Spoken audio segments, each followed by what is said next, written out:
From Indianapolis, sponsored by 1890 Nebraska, Stevens & Smith Construction, The Complex, Warhorse Casino, and Riddles Jewelry on 93.7 The Ticket and theticketfm.com. Put lawn irrigation on automatic.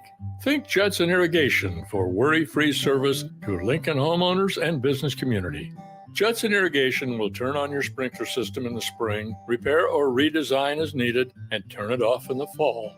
For service to orphan sprinklers, remember Judson Irrigation. They'll never forget you. Call the Judson Irrigation Orphanage, 402-420-6277 or judsonirrigation.com.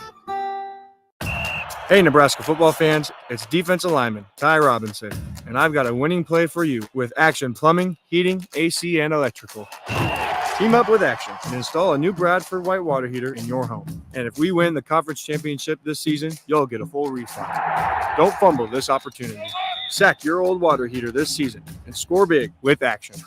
Visit actionlincoln.com/Huskers to learn more. Promotion valid for a limited time. Terms and conditions apply. See website for details. Stevens & Smith Construction is a full-service, employee-owned concrete company that specializes in residential and commercial foundations and flat work. They've been a leader in the concrete industry since 1971, with nearly 250 employees combining for more than 2,000 years of service. With locations in Lincoln, Omaha, and Kansas City, they're united in quality, integrity, and professionalism to create excellence in construction. Learn more today at stevensandsmith.com. 93.7 The Ticket, Fox, KFXL weather. Brought to you by Bryant Air Conditioning, Heating, Electrical, and Plumbing. Your Lincoln forecast for today, we'll see mainly sunny skies and light winds. It'll be hot with a high around 94. Tonight, mostly clear skies and calm winds with a low around 69. And tomorrow, mostly sunny and hot again. We'll see the action high around 95. Meteorologist Kyle Cluck for 93.7 The Ticket and theticketfm.com. Everyone should have a collection of something. For some, it's stamps or coins, expensive cars, or even watches. But for a lot of people, it's sports cards. And there's no better way to grow your collection than with the help of Capital City Sports Cards, Lincoln's first and only collector-first sports cards and memorabilia shop. Capital City Sports Cards connects collectors of all ages and demographics with unique collectibles sure to bring any collection to life, no matter the budget. Visit Capital City Sports Cards near 56th and Old Cheney or through their eBay storefront. Capital City Sports Cards, Lincoln's premier sports card and memorabilia store. Husker fans, get ready for another thrilling season at Hibner Stadium with the reigning Big Ten champion Nebraska soccer team. Season tickets for the 2024 season are on sale now. Don't miss your chance to support the Huskers as they go head-to-head with some of the top teams in the country, including Oklahoma State, Penn State, and Duke. Get your tickets today at huskers.com/tickets or call 1-800-8-BIG-RED. Constructors is now hiring for all positions, with laborers starting at $23 and up based on experience. Constructors has immediate job openings for laborers, mechanics, bridge builders, operators, and drivers. Start your new career today. Constructors offers great pay, health, dental, and vision insurance, paid time off, paid holidays, and so much more. Join the crew today and be a part of Nebraska's oldest paving company dating back to 1908. For a complete list of openings and to apply online, visit constructorslincoln.com.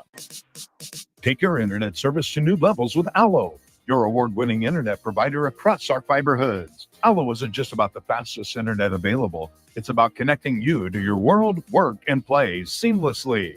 Our award-winning service ensures affordable, secure, and reliable connectivity, setting us apart. Ready to transform your internet experience?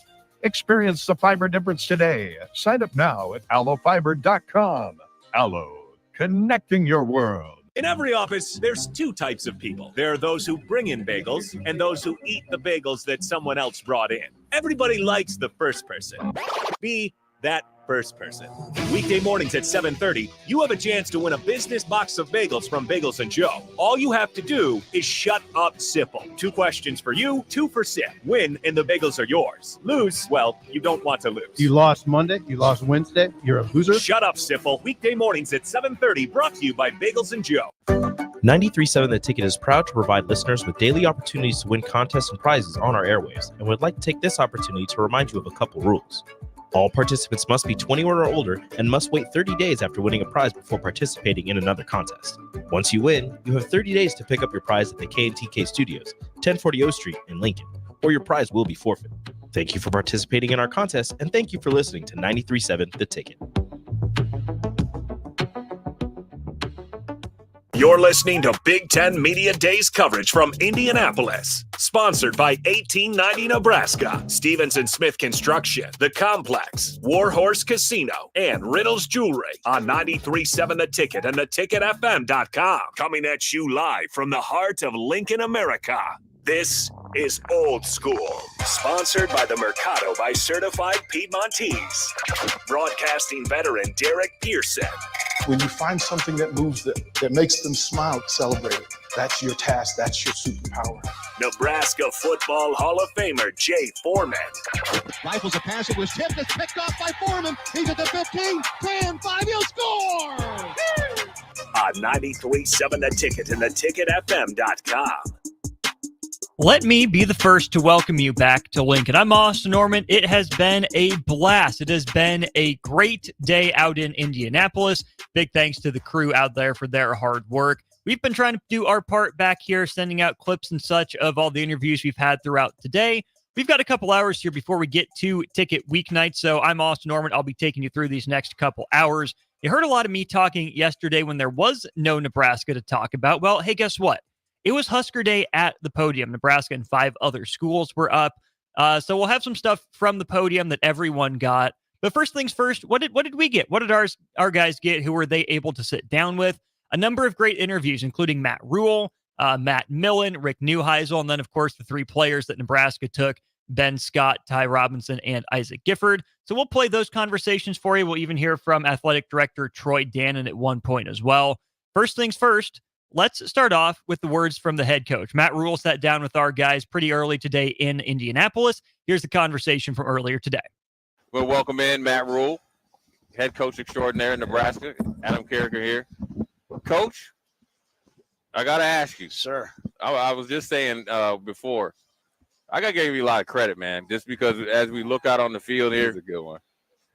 How the heck do you even sit still watching 18, or now they like 25 years old, but it used to be 18 to 22 years old, patiently and just hope and pray? Tell me the process, hoping and praying that they actually just walk and chew gum and just run to the right. You know, I mean, it's just because when you turn around and see the view, it's 26 yards or whatever it is, and you're sitting there like, okay, we're just running inside zone. You know, we ran it 50 million times. Right. Please just take us, you know. Please be thinking about the play and not thinking about what you're doing after the game. Right. What happened 2 plays ago. No, that's my world, man. Yeah. That's my world. Oh, man. And obviously the world of college football has changed and continue to change. Obviously from when you started at Temple, Baylor, obviously coming up. What's your view on it? And I know you guys have attacked it with the, versus not reacting, just being active in it. What's your thought about it and how you guys go about your process? Because I think Nebraska's done a really good job of being, okay with it, but then also making it a positive impact on your program. Yeah, I think the first thing is like your view might change. I first got in here, I was like, I'm going to take this approach to transfers. And then all of a sudden it's like, wait a minute, if I want to keep up, I got to do this now. So I think you have to be really, really malleable. Like you got to change nonstop based upon all the new information. Like if all of a sudden next year they say our roster is 105, I got 150 guys. Yeah. Like I'm trying to bring in 20 more in recruiting class. So, so and you know what? No one really cares. Like I can sit there and complain, but at the end of the day, hey Matt, just get to 105. Yeah. So I have to figure out the best way to do it while still being able to sleep with myself at night. Like, man, I didn't do wrong by these kids. So, with NIL, like sometimes people will tell me they don't believe in NIL. I'm like, well, there's no belief anymore. It's there. And if you want to win, we have to do it. Like, we're good at it. I'm so grateful to 1890, so grateful to the Pede family. Like we wouldn't even be alive right now if they hadn't done what they've done. Mm-hmm. But we still have a long way to go to catch these other guys. I'm saying like people that are playing that. Sorry, fellas. You can tell I don't do this very often. People playing that college football game right now, and I tell them all like, hey, if you didn't have this, if you have to play somebody, you don't have the same roster that someone else has, you'd be like, what's going on? So. Yeah. We need NIL. We need we need to take advantage of all the things that are here. And so it's not time really for philosophy. It's really time for like action and getting to work, man. So we've done a good job, but we got to do a better job in the coming years. It's going to get harder. You know, as we, I've seen a couple of players around town, and you see them all the time, obviously. We've all decided, especially me and AG, we're just talking about the quiet confidence that they have and from the work.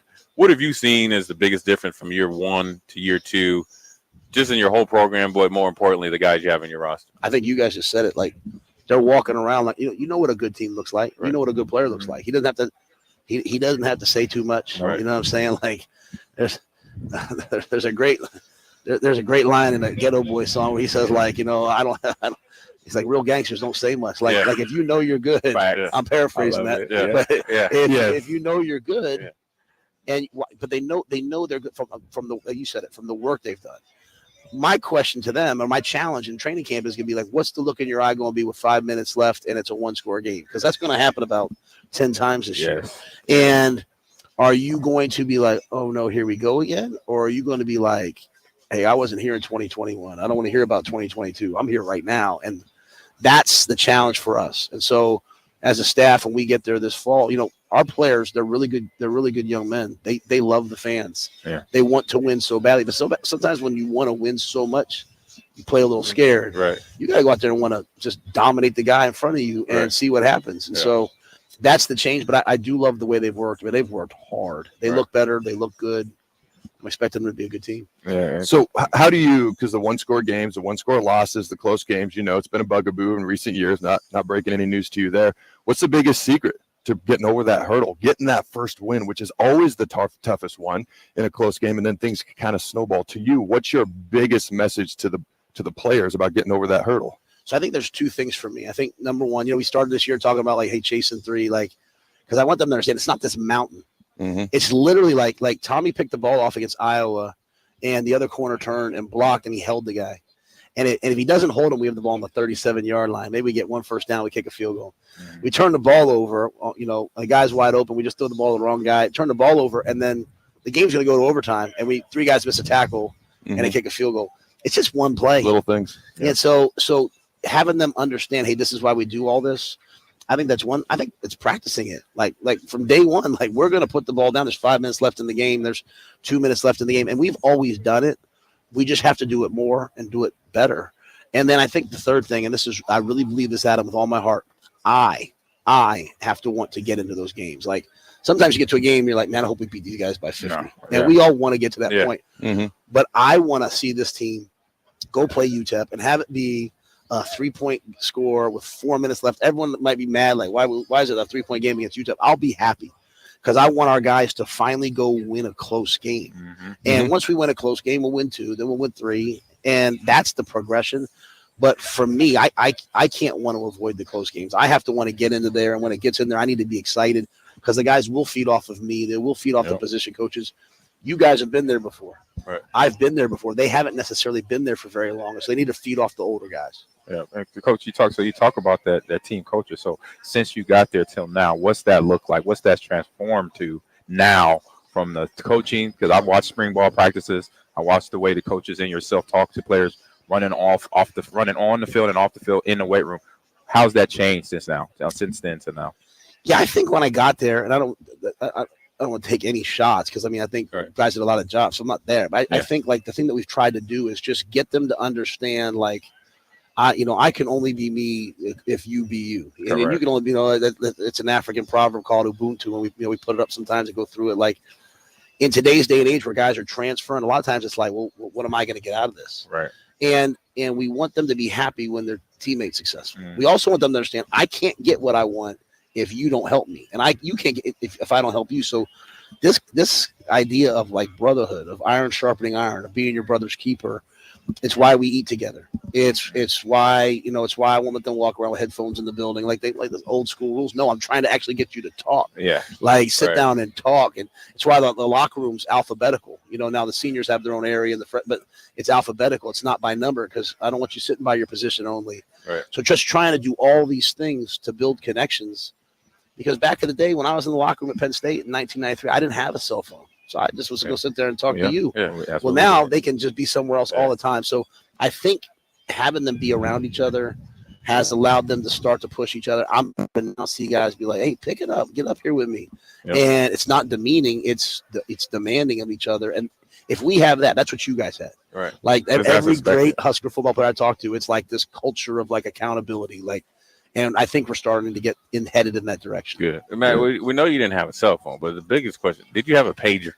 Because, Matt, we had pagers. I absolutely had a pager. That's my man. And I was one of the first guys at Penn State to get a cell phone. I remember taking it out, and I had my new little phone, and I got clowned. They were like, "Who do you think you are?" Yeah. And I put that thing home. I thought, Yeah. I never Was it one of taken those it out. giant bag phones? Yeah, the bag. It was the one that had the battery like that. Yeah, thing yeah. on the back. Yeah. I thought I was that guy. Oh man. You know, one thing I think is that kind of gets overlooked. I always say that a lot of times fans or the people that evaluate the program always say, the easy thing is what's the offensive line. I think it's steadily improved. Talk about the maturation of them as a group, Coach Donnie or all of them all together, because quietly, like the rest of the team, they have systematically and strategically gotten better. And obviously, when you watch the spring game, they look better too. Yeah, I think they've done a great job. And even last season, I think I don't know. We finished in the league third or fourth in rushing. Mm-hmm. You can't do that if your offensive line's not blocking the right guys Right. and moving people. What I'll say is we did that with probably a historically poor passing game.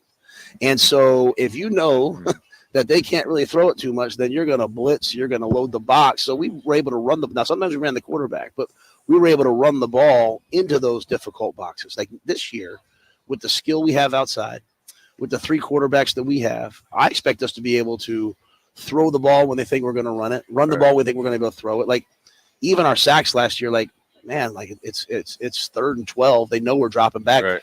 The ends are 9 feet wide. Yeah. They're coming off the edge. Like we'll have a chance to be more balanced, which I think will show the offensive line's ability even more. But we got a lot of starts on that O-line. We got a lot of guys who played a lot of football, and they're bigger, they're stronger. Christian's done a great job with their weights. Yeah. I think they're going to be one of the leaders of our team. I wanted to ask you because when you were at Baylor, people always ask about being physical. I think correct me if I'm wrong, from a defensive perspective, I felt like you guys offensively did a really cool thing where you guys were physical out there on the perimeter. And whether you're throwing, I call it smoke screens, now routes, but you had like big tight ends, kind of H-backs that could move, and you guys used to pound people.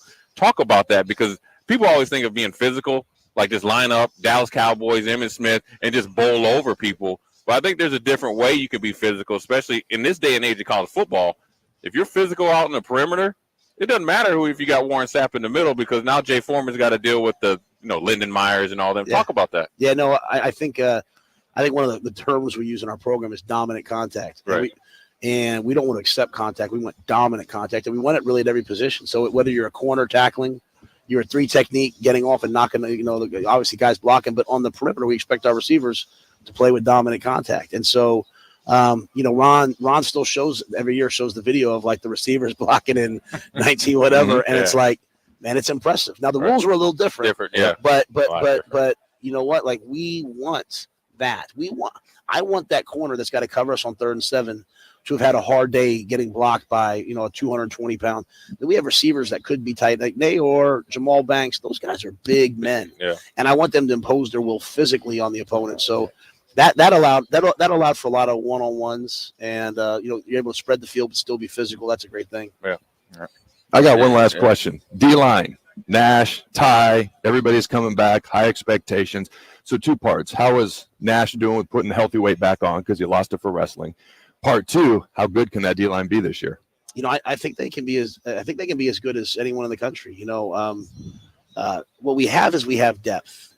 I truly believe we could get down to guys that are running with the 3s and 4s and still play winning football. Nice. And I think Nash is doing a great job coming back. I think if anything, like I didn't want him at 338. I wanted him at 310 to 315. Yeah. Terrence does a great job with him. Jamari's 250, 255 now. He looks great. MJ Sherman, he's kind of that jack backer, but really he's a D lineman, right? Yeah. So he's done a great job. Prince Will's healthy and back. So I think you start going down. Like Elijah Judy's probably one of our best nickel pass rushers. When Elijah's in the game, he can be dominant. So I think we can get 3 or 4 depth strings down and still be strong. And the reason why that matters is we don't have to have Nash and Ty play 65, stay fresh, rotate. And, bro, we have a dream of playing January 20th. We have a dream of playing in the national championship game someday. That's 16 games. And you can't have your D-line playing 80 snaps a game for the first. I mean, it's just not going to work and play at the level you want. So we have some depth, and I'm excited about it. Awesome. All right. Well, we got to go break. Keith came in and we're breaking, man. Appreciate you stopping. Many stops today. I see you rocking the Firethorn hat. I love it. Yeah. Well, you see this right here. It's worn out, and Firethorn's been wearing me out. But anyway, as we know, that's a shot at Firethorn. Yeah, cut the rough. Yeah, cut the rough. Anyways, thanks, Matt. Good luck today, Coach. Yeah, Thank you. That's Nebraska head coach Matt Rule with Jay Foreman, Amon Green, and Adam Carricker earlier today. We'll go to break. We'll continue playing some of our content, some of the interviews we grabbed from today out in Indianapolis. We'll do that next here on Old School, brought to you by The Mercado. You're listening to Old School with DP and J. Download the mobile app and listen wherever you are on 93.7 The Ticket and theticketfm.com. You're listening to Big Ten Media Days coverage from Indianapolis. Sponsored by 1890 Nebraska, Stevenson Smith Construction, The Complex, Warhorse Casino, and Reynolds Jewelry on 93.7 The Ticket and theticketfm.com. There's nothing quite like the Mercado by Certified Piedmontese beef. The Mercado offers unique ingredients you can't find anywhere else, open every day from 8 a.m. to 8 p.m. The full-service butcher shop and retail store is wonderful for meat lovers with their exclusive certified Piedmontese beef and assorted sausages, plus other quality meats, including pork, chicken, and a wide range of the freshest seafood. Plus, every Friday from 11 to 2, the Mercado serves up the best lunch in town on their Friday Feast menu. Stop in at the Mercado today at 84th and Havelock or visit their website at cpmercado.com to see current deals. The next generation of Huskers starts now. Join the official Kids Club of Nebraska Athletics today to score access to select home games, a discount at the team store, and endless Husker spirit. The free JV team gets you started with a game credential. Upgrade to the $35 Lil Huskers membership for a welcome box and VIP Lil Huskers experiences. Fuel your Husker spirit. Join the Kids Club today at huskers.com/Kids Club. Go Big Red. Everyone should have a collection of something. For some, it's stamps or coins, expensive cars, or even watches. But for a lot of people, it's sports cards. And there's no better way to grow your collection than with the help of Capital City Sports Cards, Lincoln's first and only collector-first sports cards and memorabilia shop. Capital City Sports Cards connects collectors of all ages and demographics with unique collectibles sure to bring any collection to life, no matter the budget. Visit Capital City Sports Cards near 56th and Old Cheney or through their eBay storefront. Capital City Sports Cards, Lincoln's premier sports card and memorabilia store. Constructors is now hiring for all positions, with laborers starting at $23 and up based on experience.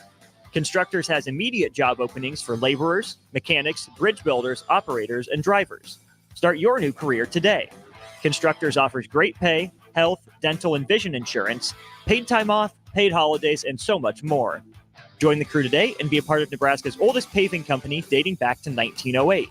For a complete list of openings and to apply online, visit constructorslincoln.com. What's your radon level at home? Don't know? Find out with a call to Bryant Air Conditioning and Heating, 467-1111 for radon testing and mitigation. The weather is hot, the kids are out of school, and you're on your way to the lake and summer road trips. Are you getting to your vacation spot comfortably, or is your car letting you down? Mullen Motors lot is full of great vehicles to take home, so you don't have to worry about your current car barely surviving another road trip. Come check out their lot just north of 48th and Layton and find your next ride for summer road trips and beyond. Mullen Motors. No tag on, just quality vehicles. Mullen Motors. Riddle's Jewelry is excited to be celebrating 65 years. 65 years of so many incredible memories celebrating with each of your special moments. In celebration of the 65th Riddle's Jewelry anniversary, we will be offering up to 40% off all engagement rings and all diamond fashion jewelry. The excitement doesn't stop there. Riddle's Jewelry is also offering 18 months, 0% interest and $0 down financing on all qualifying purchases. Riddle's Jewelry has always been known for incredible customer service, one of the largest selections of engagement rings, and don't forget about the on-site jeweler. Come celebrate with us at Riddle's Jewelry, your one-stop diamond shop with exclusive Levian jewelry, Pandora Charm jewelry, and more, all at Riddle's inside Gateway Mall.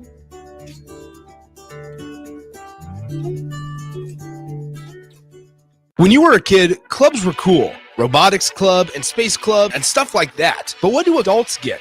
Book clubs and quilting clubs? Nah, forget that. How about margarita clubs and old-fashioned clubs? Get to Upside Bar and Lounge for the best clubs in town. Try all 10 varieties of Upside margaritas or old fashions and take home a free souvenir glass. Grab the whole crew and pair it with taco night on Mondays or whiskey Wednesdays. Upside Bar and Lounge at 29th and Pine Lake. The Mill Coffee and Tea, formerly with only 4 Lincoln locations, now 5 Lincoln locations. That's 25% more locations than there used to be. Can you even imagine a world where there's only 4 Lincoln Mill locations? Feels like ages ago. We were all so young then. The Mill on 11, located right alongside the 93.7 The Ticket Studios at 1040 O Street.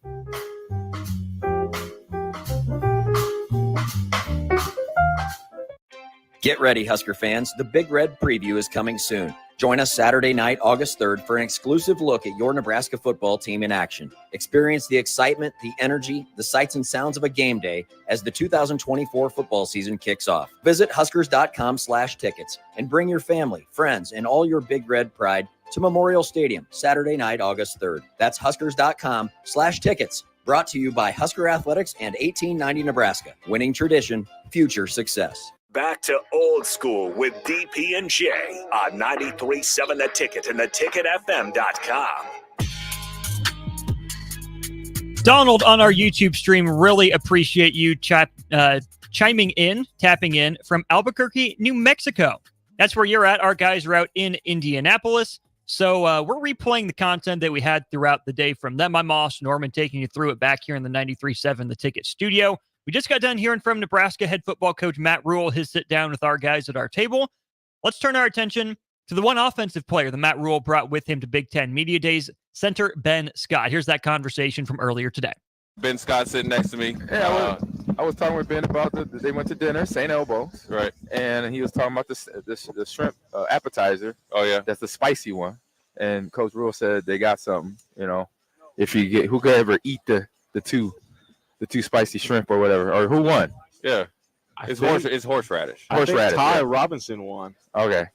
So I how was you not do trying that? to eat both of them. You couldn't do both? I did one. I started tearing up. I said, "Nah, I'm good." You good? Yeah. It's rough. Like I was just telling Adam, if you're not ready for it, I was ready for it last year because I kind of I've been in there one other time, so I knew that if we ordered that, I had to get ready for that. So Is it really that spicy? Oh yeah, it hits you hard. yeah. Dude, I love spicy stuff. Yeah, there you go. Well, I got to try it tonight. we You got to do it tonight. Yeah. All right, I'll do it. Yeah, we'll see. But Ben, it's your senior year, man, and obviously this is your second year here at Nebraska. You are the centerpiece of the offensive line. Great transition last year. Talk about it. You talk about your second year, both with Matt Rule and staff, but then also with Coach Donnie on that offensive line.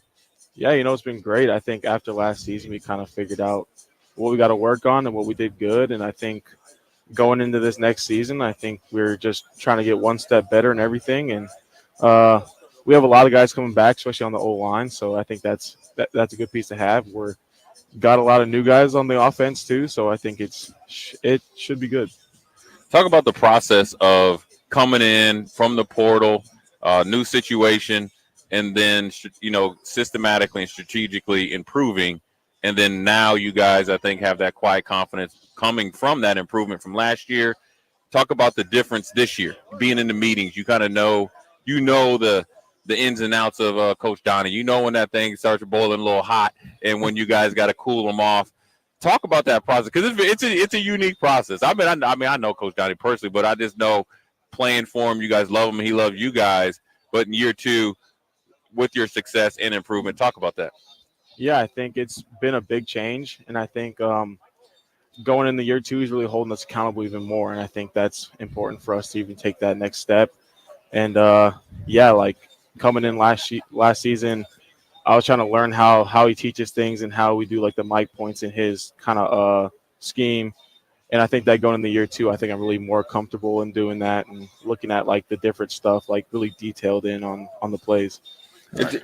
Talk about the experience on this offensive line. I mean, you've got a lot of starts under your belt even before you got to Nebraska. Teddy's got some starts under his belt. You got Ben Hart, you got Corcoran, you got all these guys with all these starts, all this experience under their belt. How much of a difference can that make, especially early on in the season with potentially a freshman quarterback starting probably? Talk about the impact that that can have, especially early on for the Huskers. Yeah, that's huge. You know, we go in the film room instead of like teaching guys how to do stuff. Everyone kind of knows like the basics, and we go in there and we're going on like more elite level stuff in the film room. And I think that's really helping us out because everyone's playing with one set of eyes on the offense. Like, and I think that's good having experienced guys next to me that can see stuff that I'm not seeing, and I can see stuff that they're not seeing. I think it's really important to have that. Yeah. So Ben, I know having the off season starting up, with spring ball, and then now coming to an end. So what's been like one or two goals that you set personally for yourself? Like, I want to get to these goals, accomplish, and be ready to go for the season. That I know is going to be something where I'm gonna be ready to play and be better to play out there. Yeah, just getting my body right, getting stronger in the weight room, getting faster.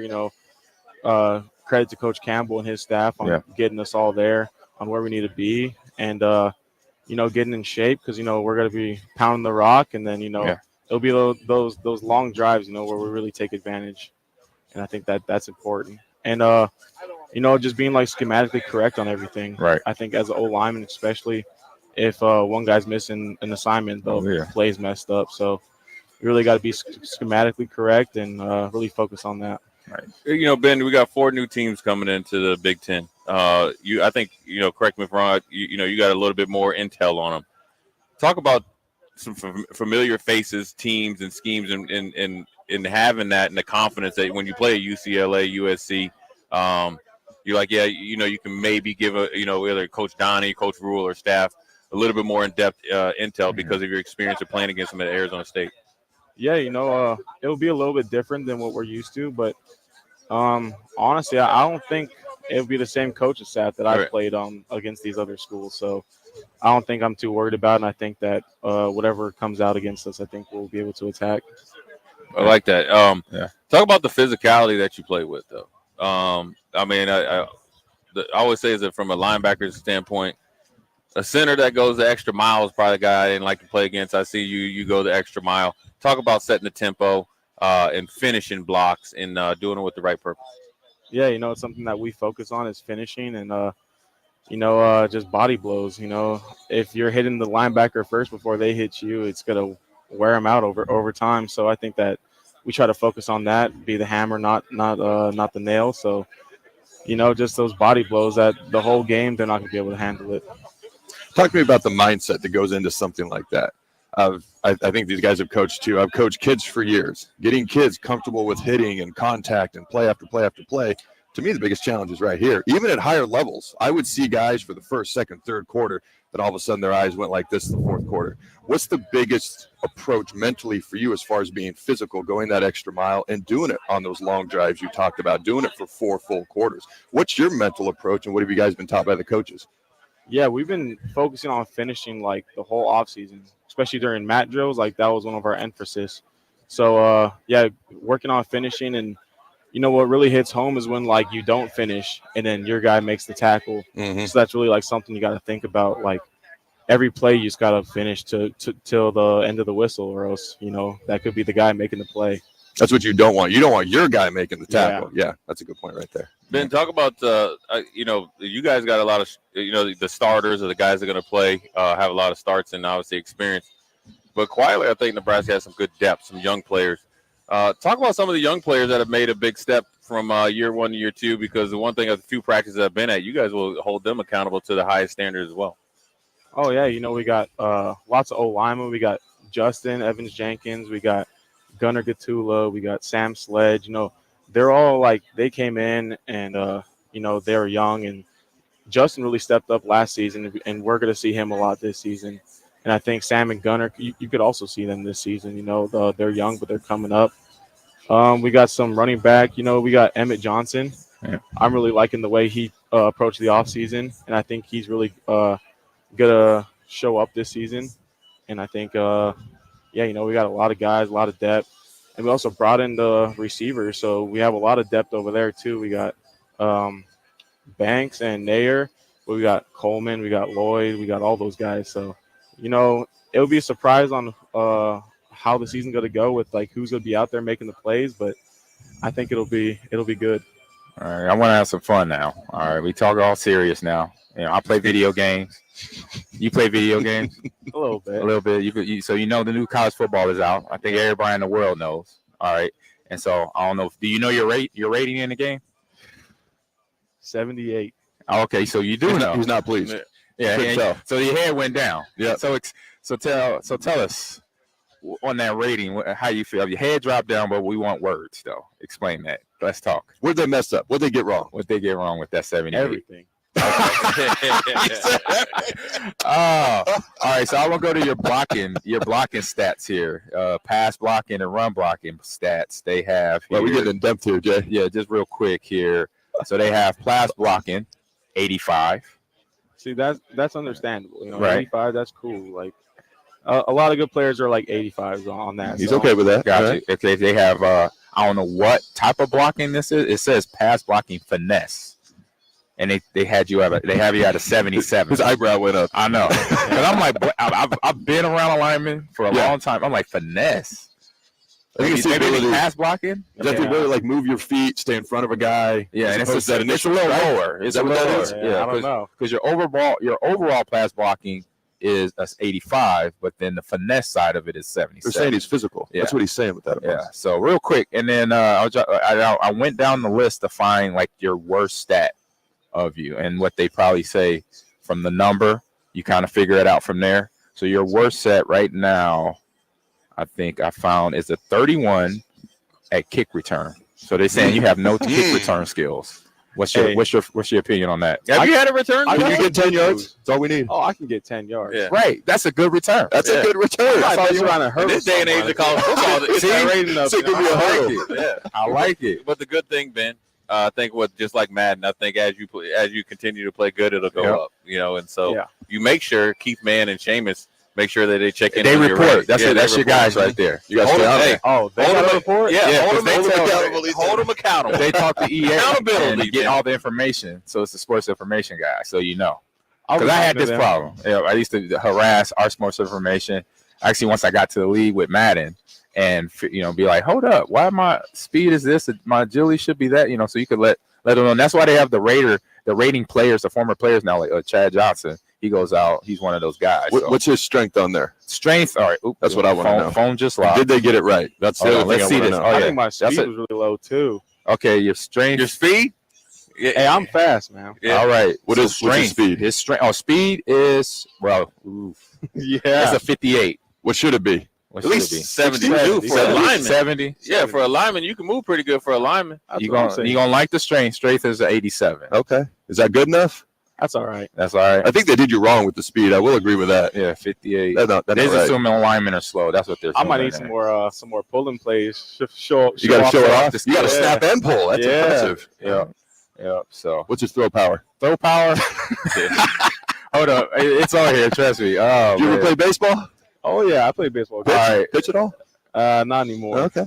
I ain't got no UCL. Throw power is 36 actually. Hey, that's not bad. That's not bad. Well, since you can run, are you going to jump into Coach Satterfield's office to try to get a little old school fumblerooski? Oh man, we've had. Don't want to see that. Yeah, since I've seen you. You can move big a little bit. It's been in our history. Was it Stein Cooler back in the day? Was our guy? Yeah. That's what you got to tell them, man. You guys get up on somebody, tell them put you in as a guard, little fumblerooski. Little fumblerooski. Yeah. But once you get it though, you gotta get the pay dirt though. Oh yeah. All right. Yeah. I got one more question. All right, because we're talking about strength ratings and all that. Who's the strongest O lineman? Henry Letowski. Okay. Yeah. I'm not surprised by that, honestly. Oh right. Yeah, no question, right? Yeah, that was no question. I could tell it. No hesitation. He can move some weight. Okay. And he's improved some, right? He's gotten a lot better, right? Mm-hmm. Yeah. Cool. He rotated in last season at right guard, and I think he's one of the guys that will really step up this season. Henry Letowski. All right, excited to see that. And I'll ask you one more quick question. Knowing that the Hawaiian connection, and obviously you got potentially a young whippersnapper in there playing quarterback with uncle as the O-line coach. How much pride are you going to take in to make sure that he's protected? Oh man, that's going to be huge, especially with him back there. It'll be his first collegiate game, so I think it'll be big for us to protect him because. we got to keep him clean all season, and it'll be important for especially him as a freshman. And, having that Hawaii route, I think it'll be fun to have that along with us too. Yeah, we got to bring that pipeline all the way from there back. And you guys are doing it for recruiting as well. I'm sure you've been in there trying to, bring in some of those young guys coming in, not only this year from commitments and in the future, man. Appreciate you stopping by, right, man. Yeah, I appreciate you're going to do well. I like it that you're focused. Yeah. I definitely think your speed rating is up there. I seen you peel some guys off the pile. I'm glad it's not me anymore. But yeah, they did him wrong with that speed rating. Yeah, you got to get on Yeah, Seamus. yeah. He's right down there. Just pull Seamus aside and say, look, you got to get it right, man. But Ben Yeah. Scott, enjoy the rest of your Big Ten Media Day, and then I'm sure you're excited about getting camp started, man. Oh, yeah, I'm Appreciate excited. you stopping man. by. You look Yeah. sharp. Enjoy that small plane ride home, too, by the way. I will. Small plane, small seats for the big guys. I feel for y'all. That's Nebraska Football Center Ben Scott with our crew out in Indianapolis earlier today. We'll go to break. We'll wrap up hour one of Old School with another interview from earlier. Might be Isaac Gifford, might be Matt Millen, might be Rick Neuheisel. Let's probably plan on Isaac Gifford to wrap up hour one of Old School next. Watch Old School live on Facebook, YouTube, or Twitch. Old School with DP and J on 93.7 The Ticket and theticketfm.com. When you were a kid, clubs were cool. Robotics club and space club and stuff like that. But what do adults get? Book clubs and quilting clubs? Nah, forget that. How about margarita clubs and old-fashioned clubs? Get to Upside Bar and Lounge for the best clubs in town. Try all 10 varieties of Upside margaritas or old fashions and take home a free souvenir glass. Grab the whole crew and pair it with taco night on Mondays or whiskey Wednesdays. Upside Bar and Lounge at 29th and Pine Lake. Start your Sundays off right with Jeff and Nicole Essink on Fitness Fanatics. Jeff and Nicole discuss health and wellness, how to achieve fitness goals, and more through the life of gym owners and gym goers. It's Fitness Fanatics from 9 to 11 a.m. on Sundays on 93.7 The Ticket and theticketfm.com. Play ball! Summertime is here, and so is another action-packed baseball season with the Lincoln Salt Dogs. Bring your whole crew to Haymarket Park to experience the magic under the lights and the thrill of the game. Enjoy daily specials like Wiener Wednesday, Thirsty Thursday, Fireworks Friday, and Family Fun Day Sunday, plus special events and discounts. Don't miss out on the excitement. Strike three, you're out! Visit saltdogs.com to see this week's promotions and secure your tickets to unleash the fun.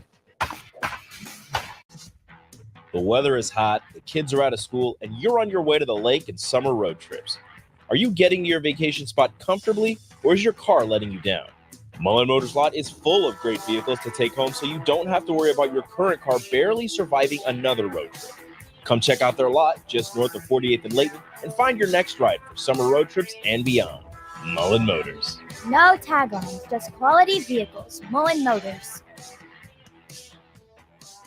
You're listening to Big Ten Media Days coverage from Indianapolis. Sponsored by 1890 Nebraska, Stevenson Smith Construction, The Complex, Warhorse Casino, and Riddle's Jewelry on 93.7 The Ticket and theticketfm.com. On the block with Strick and Austin. If it was the Big Ten and the SEC and the Big 12 and the ACC's idea to kick back to grow the game at lower levels, we wouldn't have these conversations. But because the NCAA is asking them to do that, it feels like they're getting their wallet stolen, money taken out of it, and it's not their idea, so they're against it. Yeah. Weekdays from 2 to 4 on 93.7 The Ticket and theticketfm.com. Join us on Monday, July 29th at Buffalo Wings and Rings at 68th and O to celebrate the company's 40th anniversary. Enjoy 40% off wings all day and your favorite sports talk hosts on air from 10 a.m. to 6 p.m. Come hang with us for the 40th anniversary party on Monday, July 29th at the 68th and O Buffalo Wings and Rings. Ironhide Construction is a Nebraska-based general contracting and steel construction firm. Their expert team is experienced in building innovative construction solutions across several industries. While they were previously known for their extensive experience in steel erection and metal buildings, they've continued to evolve over the last several years into a full-service general contracting firm. They take pride in their commitment to quality, cutting-edge technology, and having a passion for what they do. For more information about their services or to discuss an upcoming project, visit www.ironhideconstruction.com or call 402-420-4961. Back to old school with DP and J on 93.7 The Ticket and theticketfm.com. DP&J still out in Indianapolis. Austin Norman back inside the 93.7 The Ticket studios, bringing you anything you might have missed from the guys' coverage out at Lucas Oil Stadium earlier today. Thanks to 1890 Nebraska, Stevenson Smith Construction, the Complex Lincoln, Warhorse Casino, and Riddles Jewelry for their support of the trip and making sure our guys can get out there and bring you all sorts of great content. Let's play another interview for you, this time with a guy who wore a single digit last year. Don't know why that would change this year. He's a leader in the defensive backfield. Here's 93.7 The Ticket's conversation with Isaac Gifford from Big Ten Media Days. Guy that knows how to compete. We're going to bring him in here. Coming over here is Isaac Gifford, the safety for Nebraska, Rover, athlete extraordinary. Come in here, man. If you can get him in here, we got Isaac Gifford coming in here, the senior. Isaac, what's up, brother? What's going on, fellas? Good, man. Looking good. Yeah. I had to get dressed up. I don't do this often. I got to take advantage. Right, I know, right? You look sharp, dude. You do look sharp. Hair's flowing, everything. Oh my God, I get so many comments on the freaking hair. It looks good though. It looks good. Though, but if you couldn't rock it, then people wouldn't give you comments. Well, that's my thing. It's kind of my thing now. I'm not gonna cut it off yet. So Isaac, I've had a unique view of you. Saw you in high school and sitting there talking to your dad, like, what the heck is Nebraska at the time doing? Yeah. Came in, I think, correct me if I'm wrong, it was a gray shirt or whatever they call it. I don't know. It's pretty much like a reason to eventually put you on scholarship. Right. Worked your way up, continued to make plays, patient, burst on the scene 2 years ago, solidified it last year. Now I'm assuming you're going to be one of the senior leaders and probably a captain, obviously being here today. Talk about your process and what today means being here at Big Ten Media Day, because I'm sure you know it's a big deal that you're here. Yeah, it's been a long process. I've been through a lot of shit in the 5 years that I've been at Nebraska. It's another step up that mountain for me. We all got mountains to climb, and this is one of mine. It's been a long process, and I'm just honored to be at this thing. And my brother didn't even get to do this, so I get to hold that. You got one up on him, right? Yeah. So I'm excited to be here. Yeah, and talk about your brother, man. I mean, your brother playing at the next level. Talk about how he's helped you, but then also inspired you too. You guys, first of all, I love your dad. You do too. But you guys are a tight knit family. But I know the competition is there. Talk about having a big brother doing it at the highest level. Yeah, it's pretty big for me to be able to watch my brother go through the same process at Nebraska, have different coaches and all that, and then go to the league, have the same problems, new coaches all the time, injury, whatever. It's big for me because I just see how calm, cool, collected he is all the time. Yeah. Having a good mental state in this game is huge. Not letting things outside of your control affect how you play and how you are as a person inside the building. That's one of the biggest things for me, watching him and learning from him, because I got to do the same thing here in Nebraska. But yeah, it's pretty cool that I get to hold a couple things over him. He didn't get to play as much as I got to play. And little brother superseding the big brother. Yeah, right. Before I turn over to my partners over here, talk about the difference for you individually, but then also as you see in the team, because this is your team. I'm sure Matt Rose told you, right? The difference from year one to year two. There's a big difference. Right. I think the jump we're taking this year is knowing that we're the team. Good. Right. Knowing that we have guys and we have athletes on this team that are going to make us win this year. Knowing that we're going to win. That's the big jump that we're taking right now. Yeah. So with the offseason you talked about and the changes from year one to year two. So I'm a process guy as well. I've been asking everybody this question is, what are one or two things, goals, if they're just things or details that you say, this is how it was during the season or during this year, and I want to change or get better. Yeah. What are those? What are those little traits? Yeah, for me personally, it's, my ball skills, takeaways, turnovers, being smarter on, okay, it's 3rd down and 5. This is what I'm going to get. It's 2nd down and 10. They're out of phase. What are they going to give me? What are they going to do to get halfback, right? It's just being smarter in how I play the game, and then also making a bigger difference on getting the ball back. And then as a defense, we're looking, takeaways, 3rd down, and run defense. Those are the 3 things we gotta be at the top of our game on. Yeah. So being on the defensive side of the ball, something I respected with Jay being on the black shirt defense when we played. What's the mindset? Because I know I played linebacker in high school. So what's that mindset? Now you're coming from 15 yards of depth to have to support if it's the run game or the pass game. What's your mindset sitting at defensive back, at safety? Screw it. You know, like that's how I am. You know, football is a physical game. Yeah. You know, you got to be, like you said, in that mindset of, I'm going to hit this dude as hard as I can, and I don't care how big he is. You know, it's like when you see counter, are you going to lose your spot because you're not taking on that guard, or are you going to take on that guard and then die afterwards? You know, 100%. it's just being willing to put your body on the line and say, screw it. Yep. I like it. Yeah. I love it. Talk to me about your leadership style, your approach to being a leader. You seem more like a little bit more of an energetic, vocal type guy. Yeah. Are you a lead by example? Are you a vocal type guy? Talk to me about your leadership approach, because you're clearly going to be one of the leaders on the defense and the team as a whole. Yeah, you know, I think it takes a little bit of both, right? You know, if you're going to talk the talk, you got to walk the walk. So, I mean, I've definitely been more of a vocal person this year in everything that I do, but I've also had to prove myself with it, right? You know, I can't say certain things and then not show up to lunch, you know, or not show up early and watch film. You know, I gotta hold myself to a higher standard than I hold other people. Actions speak so loudly you can't hear anything you say. If your actions match your words, dude, it like quadruples the message. Dude, your eyes, when you were talking about taking on a counter, I love the look in those eyes. That was the same thing. All right, you got to do it. I like that mentality. Box more than I play in the post. Yeah, I love that. Yeah, it's the linebacker in me. You know, I wanted to ask you, obviously in the offseason, you know, Tony White was up for a couple jobs, I'm assuming. Obviously, just reading the, you know, tea leaves. How important is it that he comes back? Because your guys are I said it's two things. Everybody, Coach White is a great coach and teacher, all the coaches, but it's his defense. And then you guys, which I knew because I know you know, were accepted it and then embraced it. But talk how important it is to have him back as your defensive coordinator, because it, you know, obviously highlighted your athletic ability and your playing ability, but then also it's big to have him back because you guys took a lot of big strides last year. Yeah, you know, I think it's first of all, he's so good at his job. Right. Like you can tell when he's making play calls, you can tell like this guy knows what he's doing. You know, that was a big reason and why I stayed as well. You know, knowing he was going to be there, because I love the defense. It fit me and it fit the guys on the team. You know, it allowed us to make plays and play to our best ability. You know, so knowing that he's going to be there and knowing that he trusts us and we trust him, it's so big. You know, it was a big deal for him to stay here.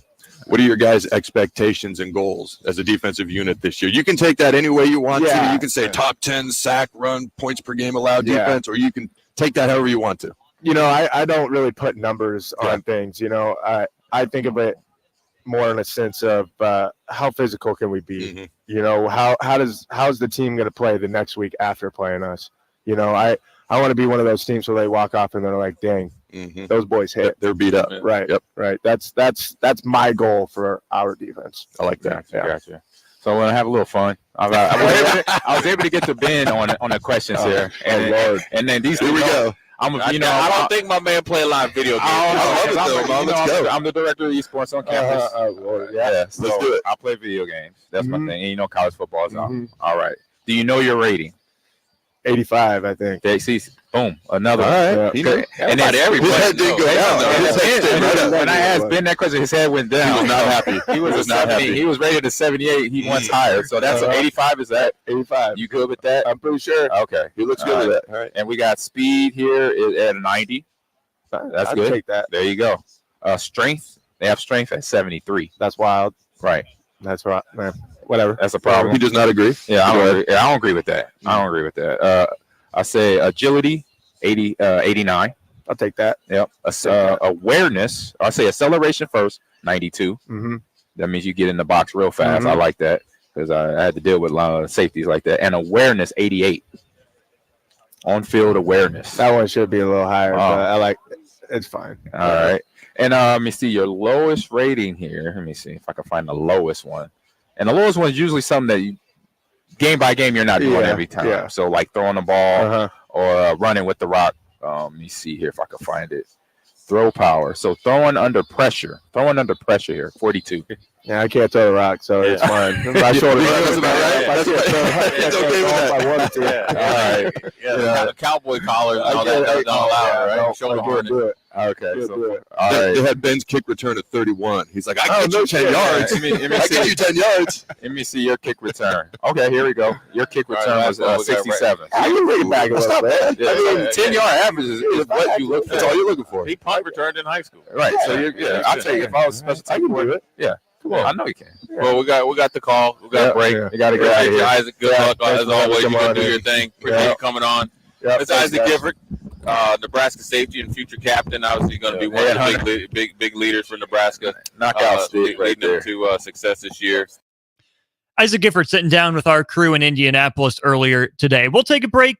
Come back with us for hour 2 of Old School. Plenty more recap from day 2, Nebraska Day, Big Ten Media Days on Old School, brought to you by the Mercado on 93.7 The Ticket. You're listening to Old School with DP and J. Download the mobile app and listen wherever you are on 93.7 The Ticket and theticketfm.com.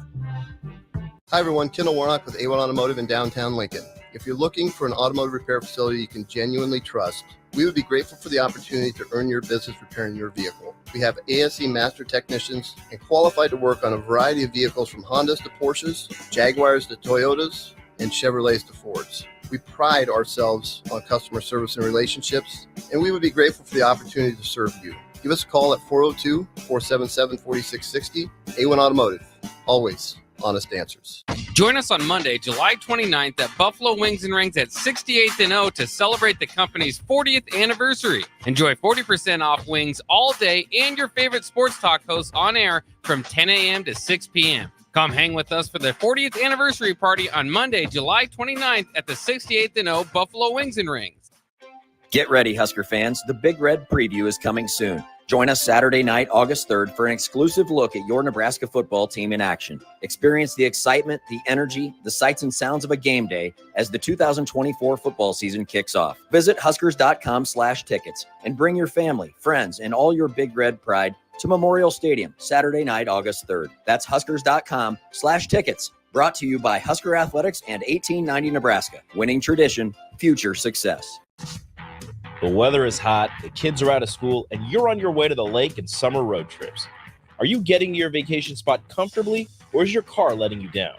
Mullen Motors Lot is full of great vehicles to take home, so you don't have to worry about your current car barely surviving another road trip. Come check out their lot just north of 48th and Layton and find your next ride for summer road trips and beyond. Mullen Motors. No tag-ons, just quality vehicles. Mullen Motors. Ironhide Construction is a Nebraska-based general contracting and steel construction firm. Their expert team is experienced in building innovative construction solutions across several industries. While they were previously known for their extensive experience in steel erection and metal buildings, they've continued to evolve over the last several years into a full-service general contracting firm. They take pride in their commitment to quality, cutting-edge technology, and having a passion for what they do. For more information about their services or to discuss an upcoming project, visit www.ironhideconstruction.com or call 402-420-4961. Still using that old, outdated office phone system? You need better. At Hamilton, we offer solutions for the modern office. Whether you have an office full of staff or your employees work remotely and are on the go, seamless call handling is important. Elevate your communication and connect seamlessly with clients and staff with Hamilton Business Phone Systems. Choose better and hire Hamilton at hamiltonisbusiness.com.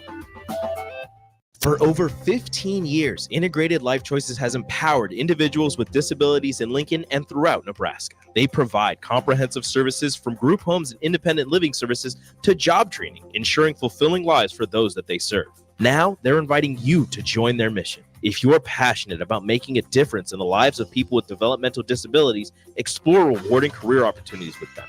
Learn more about their services and apply today at www.ilc.net. Be a part of Integrated Life Choices, where your work truly changes lives. This is Lincoln's home for sports talk on the FM dial. Also online at theticketfm.com. On the internet. KNTK FM Firth, 93.7 The Ticket. Football season is nearly here, and your long wait for year 2 of Matt Rule is almost over. Gear up for the season with 93.7 The Ticket's coverage of Big Ten Media Days from July 23rd to the 25th, live from Lucas Oil Stadium in Indianapolis. Jay Foreman, Amon Green, Adam Carricker, Chancellor Brewington, Derek Pearson, Steve Sipple, Jake Sorensen, and Nick Sainer will be in Indy for our shows Tuesday through Thursday. Getting the latest news from Nebraska and everyone else around the conference. Coverage of Big Ten Media Days is brought to you by 1890 Nebraska, Stevens and Smith Construction, The Complex, Warhorse Casino, and Riddle's Jewelry. On the Block with Strick and Austin. If it was the Big Ten and the SEC and the Big 12 and the ACC's idea to kick back to grow the game at lower levels, we wouldn't have these conversations. But because the NCAA is asking them to do that, it feels like they're getting their wallet stolen, money taken out of it, and it's not their idea, so they're against it. Yeah. Weekdays from 2 to 4 on 93.7 The Ticket and theticketfm.com. Coming at you live from the heart of Lincoln, America, this is Old School, sponsored by the Mercado by Certified Piedmontese. Broadcasting veteran Derek Pearson. When you find something that moves them, that makes them smile, celebrate it. That's your task. That's your superpower. Nebraska Football Hall of Famer Jay Foreman. Rifles a pass. It was tipped. It's picked off by Foreman. He's at the 15, 10, 5. He'll score! On 93.7 The Ticket and theticketfm.com.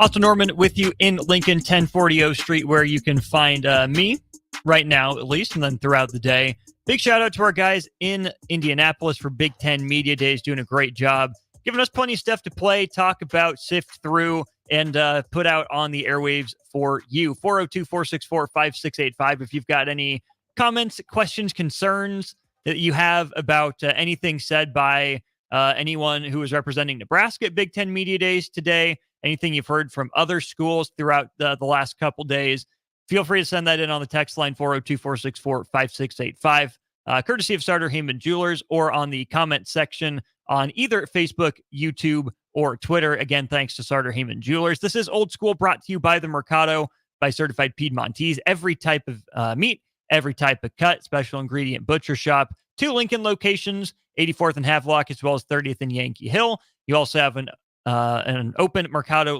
location in Omaha at 168th and Maple Streets. We heard from 2 of the 3 representatives for Nebraska in terms of the players. We heard from Ben Scott and Isaac Gifford already. Let's hear what Ty Robinson had to say when he sat down with our guys earlier today. In here looking smooth, man. I'll go ahead and pull the chair out for Freaky Ty. Got Ty coming in here, much like Isaac. Ty. We gotta get you put the headphones on, brother. One of the first, want to congratulate you, man, because look, you had plenty of options to do other stuff. Obviously, whether it's go to the NFL or go other places, man. And you're one of the few last Mohicans, man. You stuck it out, but also you've improved over the last couple of years. I want to ask you.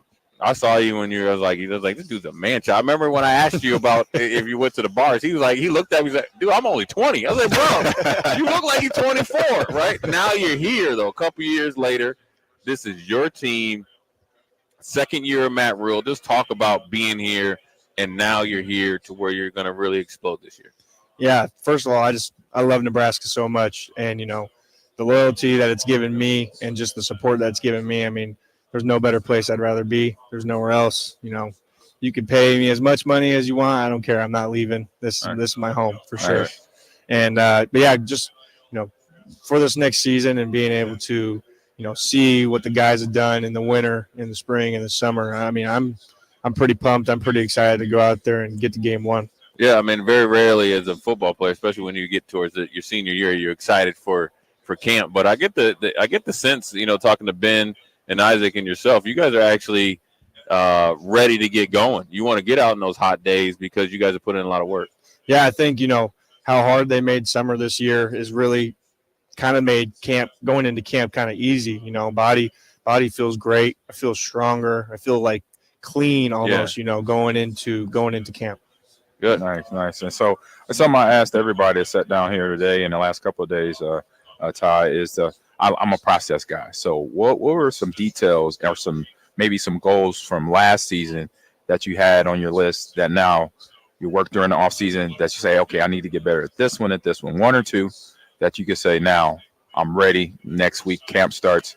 Those goals I've accomplished and now keep moving. What are those goals? Yeah, I think one thing was confidence for me going out there, especially on third down, pass rush wise. For last season, I was there. I was able to get back there, but I might have been, a step or two too late. Gotcha. And that's kind of been the biggest thing going through spring when spring ball was, how do I find a way to get those 2 steps back to where I'm able to get to the quarterback, where I'm able to maybe make my move faster. Correct.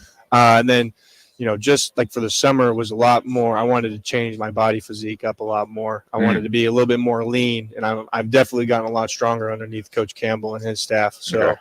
I'm definitely am seeing the right trend and where I want to go. Yeah. Ty, you've been in, some transition, which I always say for college athletes in this day and age, it takes some, I would say cojones, but we, outside of this, we talk very frankly. Yes. Talk about the process from year 1 to year 2 to Matt Rule, and it's commendable. You guys have embraced it and then also accentuated his coaching style. But just talk about your difference between year 1 and year 2. Yeah, so I think it was just, like you said, the buy-in. When he first got here, there were a lot of guys that didn't really know. But then he kind of showed his resume, basically, and what he did at Baylor. And he's like, listen, guys, you follow these steps and you follow me. This will happen. But he said the biggest thing is that I'm going to need each and every one of you to buy in. And I think, last year a lot of guys did buy in, but now I can say fully that the whole team is bought into what Coach Rule has to say. That's awesome, man, because it's a byproduct of you, because you're the leader. You don't – the guys – I've been there, guys that if you have seniors that are buying in, the younger guys will buy in. Easy. And then the actions lead, Right. Obviously make your words, like Adam said, echo. I want to ask you about Coach Knighton, big man. See you guys working a lot, a lot of technique, hands and stuff like that. Talk about how his coaching style and how it's helped you, because I think the defensive line as a whole, but in particular you and Nash, it's really taking your game to another level. Yeah, T9 has really just allowed us to play freely. I mean, he coaches hard, but he's also, I wouldn't say he's like totally laid back, but there's a standard and there's an expectation that he has of us. So he'll let us know, like when we go out there, he'll pull us to the side and kind of rip us a new one, or when we get into the film room. I mean, he's not afraid to let us know. I mean, I think that's kind of the biggest thing is he kind of comes, you kind of don't expect him, and all of a sudden he's right there in your ear, and you're just like, yep, I hear you. I hear you. And what's been Coach White's message to the defense throughout this offseason, heading into next year? Like, what are some of the major things he's been emphasizing to you guys as a whole? Hey, we got to get better at this. We did good at this last year, but this is where we're going to emphasize this year and really focus on. What's kind of been his message to you guys? Yeah, so one of his main messages is that last year doesn't matter. Last year is in the past. Yeah. We are a new defense. We're turning the page. You guys never played together at all, type of deal. And then I just say the takeaways, turnovers, getting off the field on third down has been pretty crucial. And those are kind of the big 3 key factors that I think are going to help elevate this defense for next year. All right. You're not allowed to say Nash. Okay. And if it's still him, I'm curious about that too. But who's the strongest defensive lineman? It's probably, since Nash started wrestling, he got a little skinny. Okay. All right. So I kind of caught up to him a little bit. Okay. Yeah, no, I caught up to him a little bit. But Dylan Parrott is probably, we added him from the O-line over, I think maybe it was spring or maybe it was end of spring, something like that. And he's a strong dude. But, I mean, just the jumps. I mean, James Williams, who's, 250 pounds. I mean, he 225 bench 20 reps just the other day. Nice. And that's a 10 rep PR from where he was last year. So every guy, in the room has gotten tremendously stronger. Right. I want to ask you about a guy that kind of is like, he's like a little brother replica of you, is Van Poppel. Yep. Because when I look at him, first of all, he got a cool number. He wears 44. You got to be single. You're 99. He did the good thing. But talk about him, man. Because he's just like. Do you look at him like, I've been there, and I'm going to help him try to be, a better version of Ty Robinson? Yep, I see a lot of me in Van Pop. Yeah. And, I think he's going to be better than me. I want him to be better than me. Sure. I mean, I want the guys to be better than me when I leave. I want the guys that I'm mentoring now, Right. teaching how the ropes of how to play D-line here in Nebraska. Van Pop's got that. He's got that edge to him. Yeah. I could just tell when we got out there on the field. And I mean, he's looking at me. He's like, if I mess up, like I want you to rip me. I want you to rip my ass. I want you to do. Am I all right? Not a lot of people are made for that. A lot of people are a little too sensitive. They get in their feelings a little bit, but not him. 100%. He's all for that type. So I really appreciate that. That's when you know a guy just wants to get better. Mhm. You 100%. can't take things personally. It's business. We're trying to iron sharpens iron. We mentioned that earlier here, trying to get better. So give me another guy or two on the defense who's maybe flying under the radar right now that maybe Husker fans should keep their eye on, might be a surprise, benefactor for the Black Shirts this fall. Yeah, I mean, Malcolm, I know he had a great season last year, and then Deshaun as well. I mean, those guys back there have done – they look great. Deshaun coming off of ACL, looks great out there with us at OTAs. Linebackers, Vince Shavers, I know he just got here, but, that dude's going to be a freak when he's in his third, fourth year. I think John and Javen have done a really great job leading that room as well. Nice. All right, let's tee it up for a little fun now. We also all the I was waiting serious for it. questions. I was waiting Do for you it. play video games? You play video games? Yeah, I do. Okay. I don't know if you know, I'm the director of esports on campus. Okay. And that's my job is to play video games. So, college football. What a tough life. Jeez. I know, right? I know. Do you know your rating? Yes, I do. What is it? 77. There you go. All three of y'all, they all knew. So they were batting 1,000 there. All right. Can I hop in? Yes. Are you happy with that? Are you Did get happy it right? with I Yeah. could care less what EA has to I like that. All I Okay, know so- is that it's going to be mid-season updates. That's There all you- I I know. like it. Gotcha. Smart kid. Okay, they got your speed at a 62. I'm a lot fat. I run a 4.84. Thank you. Yeah, see? It's disrespectful. They do. Your strength is up there though. The strength is at 91. Nice. Agility a 60. So side to side.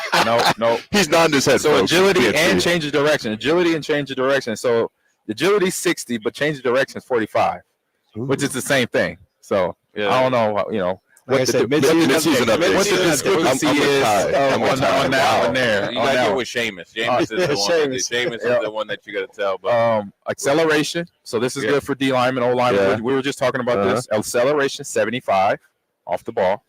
All right. But your field awareness, which I think it is. Yeah. It's got to be high. What you think, Jay? it's got to be high. 80 somewhere at least, if not higher. He's 80. He's got to get to a break. He's got to get It's a good. 90. It's a 90. There you go. Your field awareness. Yeah, he's So, smart. I think guy. they robbed you on Yeah, some you're gonna things. be like a Ty. doctor Mid-season right there updates, with my you. friend. It's Yeah, like a big surgeon walk in there. You know what I mean? Hey, I don't mean to cut you off. We got Seamus. So that's the dude. You got to tell him your rating got. I know. But he tells us we got to go to break. Right. Unfortunately, but Ty, listen, man. I know you're gonna do your thing. So we talk offline. Appreciate you stopping by, dropping some knowledge. Ty Robinson, you better be all conference this year, man. At least. Yeah, that's what I'm Hey, saying. keep this you and Hatch get in the backfield every play. Yeah. Create problems for the run game and all the teams y'all play against, and then That's the plan. Yeah. that'll happen. I thought you were calling me Hatch. You pointed at me. I was like, Hatch. I got it. I figured it out. My hands are just going I got it. everywhere. So. Yeah, appreciate you stopping by, Ty, man. Good Thanks, luck Ty. this year. Appreciate You know it. you do it. That's Nebraska defensive lineman Ty Robinson sitting down with 93.7, the ticket out in Indianapolis. Still some time left in this segment. What did Troy Dannon have to say today? Troy Dannon caught up with a gaggle of media members on the side. Here are his comments. A lot of interesting stuff about stadium renovations and potentially grass playing surface coming to Memorial Stadium. Here's the Nebraska athletic director early today at Big Ten Media Days. Everybody be first. I mean, Troy, you were going to be here either way, right? If you were in Washington or Nebraska. Different pin. But yeah, I would have been here either way. What's it like just to finally come to one of these meetings? You know a lot of the people here already. How much fun has it been? No, I know most of the people and I've been in this building a lot of times, but it's neat to be here in this capacity. And I actually love to hear Matt speak. He gets me fired up. He gets me excited. And I'm already pretty excited. I don't think I've ever. This is, I think, football season 18 for me. Never looked forward to one as much as I'm looking forward to this one. But this is what really gets us started. What's the thing that you look forward to most? Why do you say that? I want to see what that stadium is like. I've been in it. I've never been in it for a game. This is one of the bastions, the cornerstones of college football in Lincoln, Nebraska. To be a part of it and be able to have some ownership in it, I'm really excited. I want to see what it's like. I want to feel that energy inside the stadium that Matt's been talking to me about since I got here. I know might not be the way you envisioned in January, but to be here and to see that W on the board, is there a level of satisfaction that you can take from being here and seeing that job completed? When I got there, I think it'd been about 45 days since the announcement. And so the 4 schools were involved in all the meetings along the way over the course of the last year. And I think the Big Ten did a great job of involving and including. And while you weren't voting on anything, your say was being heard. So there's been a great job by the league of integrating all 4 schools. It'll be exciting. I know what the buzz was on campus. The athletes at Washington are looking forward. This is a whole different set of venues, whole different set of experiences, and everybody's really looking forward to this opportunity. And Matt just said it's a great league, and it is the NFL. It spreads from one end of the country to the other end of the country, and there's going to be a lot of very different experiences for people. A lot of our kids get to go to California and playing in Southern California. It's a different world, something maybe we've never experienced. What fires you up about hearing him talk when you listen to those 15 minutes? Well, I've said this. I think Matt's as good at the podium as anyone you'll see, because he has he's not just a football coach. He's a mentor to a lot of the other coaches on our staff. He's involved and has an understanding of how everything that happens in the football program affects every other sport. He's got good relationships with our other coaches. So when you sit there and listen to him talk about the academic and the education, he's not talking about it because he's at the podium. He believes it. And it's a reason inside the department everybody rallies around a coach who's a leader like that, when his interests are the interests of everyone in the department. Hey, Troy, lots of talk about roster sizes in the future, and obviously it's a bigger deal in Nebraska than most places. Yeah. Where are you at on that? What do you know, and what are your hopes for future roster sizes? Well, the Big Ten in general has wanted larger roster sizes.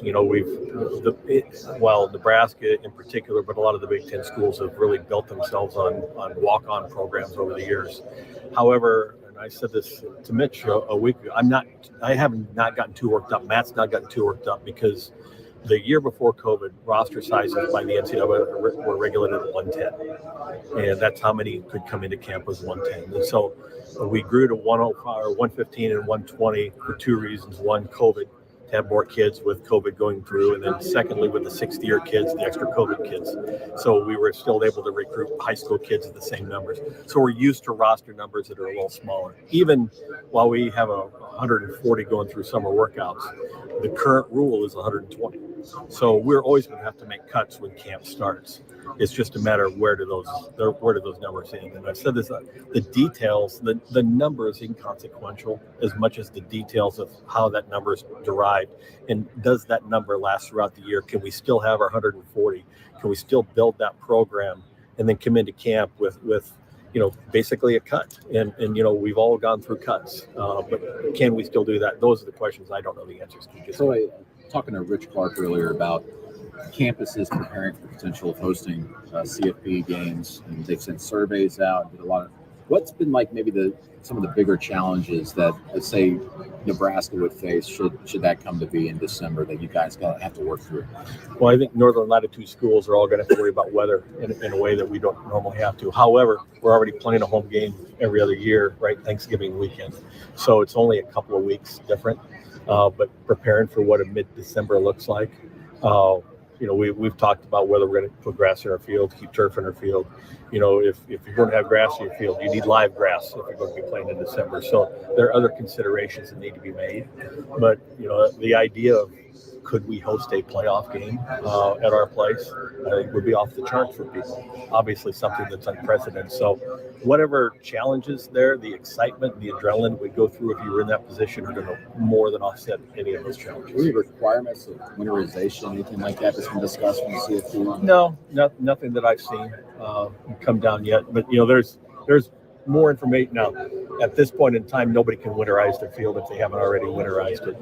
But making sure, as I said, if we have high school playoff games in there and Thanksgiving weekend and it's a rainstorm and the field gets torn up, trust me, we will have pallets of whatever we need to have. Again, assuming we had a grass field, we'd have pallets of grass ready to go. So we'll make whatever accommodations. We'll have everything on standby because we want our athletes to have the best chance for success, and we want our fans to have the best possible environment to enjoy a playoff game. So if you go to grass, are you anticipating you could still host high school football championships still? Sure.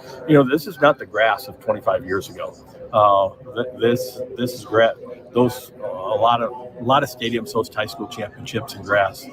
There are contingencies that you have to make, and we'll have a large crew that would take good care of that grass.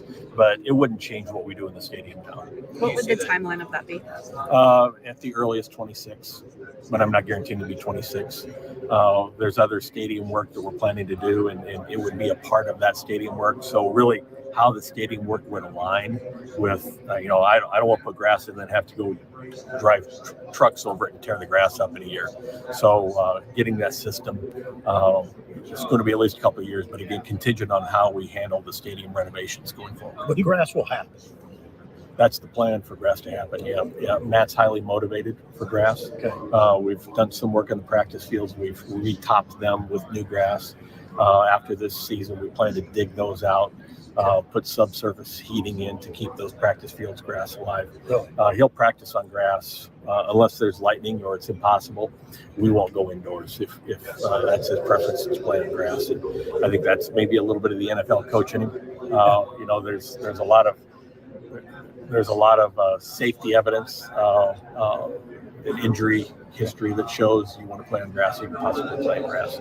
But it's not like it was 20 years ago with the grass getting torn up, and even now Bermuda grasses are grown at our latitude, whereas it was maybe ryegrass and bluegrass years and years ago. So it's evolved, and I think we're ready to evolve with it. Well versed in this subject. I've done a lot of research.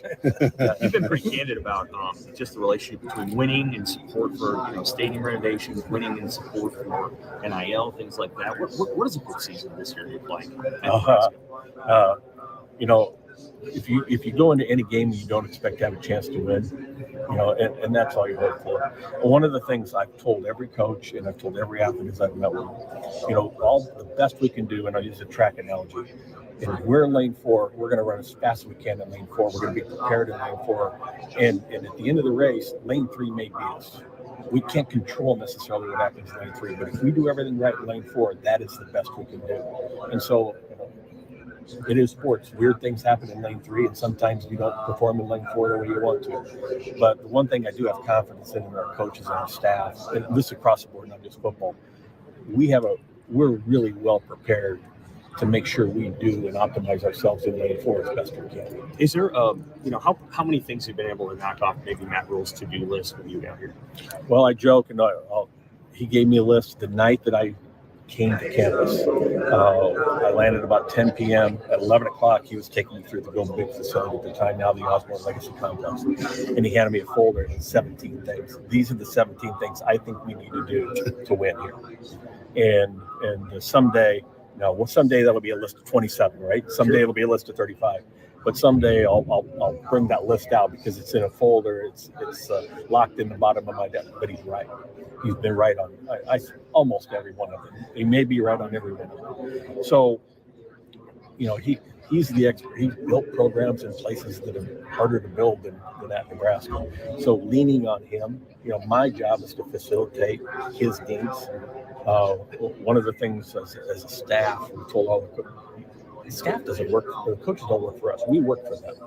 And our job is to empower their success. And so Matt's done a really good job for me of defining what needs to happen in order for success to come his way. Is there anything on that list that another school in the Big Ten already has? Like that you're trying to catch up to? Well, we're trying to catch up to anybody that wins more than we do. And there are a lot of ways to do that. Some of them within our control, some of them not within our control. And it's not just things. It's not just baubles and trinkets and toys. It's philosophies. It's ease of approach. How can we make things easier so we don't worry about this? And let's worry about this, which really impacts winning. And I think that's the other central piece to his list and really where it would have jived with my list coming in. If it doesn't matter to whether we win or lose, let's not waste our time worrying about it. It's for the new arrangement with your NIL. I mean, what kind of impact have you seen with that? with donors now being able to get the priority points or the potential charity tax write-off donations? Overwhelmingly positive response. Part of it's just re-educating our people about why this is the investment. Sometimes we need them to invest in tickets. Sometimes we need them to invest in the annual fund. Sometimes we need them to invest in a capital improvement. Right now, the priority in order to, how do we win? We have to invest in talent. And it's NIL today. Next year, it'll be the revenue share model. And so getting people used to the fact that supporting the program in a way that directly benefits financially the student athletes may have been verboten 10 years ago, and it may not have been something they ever contemplated 20 years ago as they grew up with it. But it's really vitally important today because this is the model for college athletics and college football in particular. The SEC put out the number 15 million of the 22 million would go potentially towards football.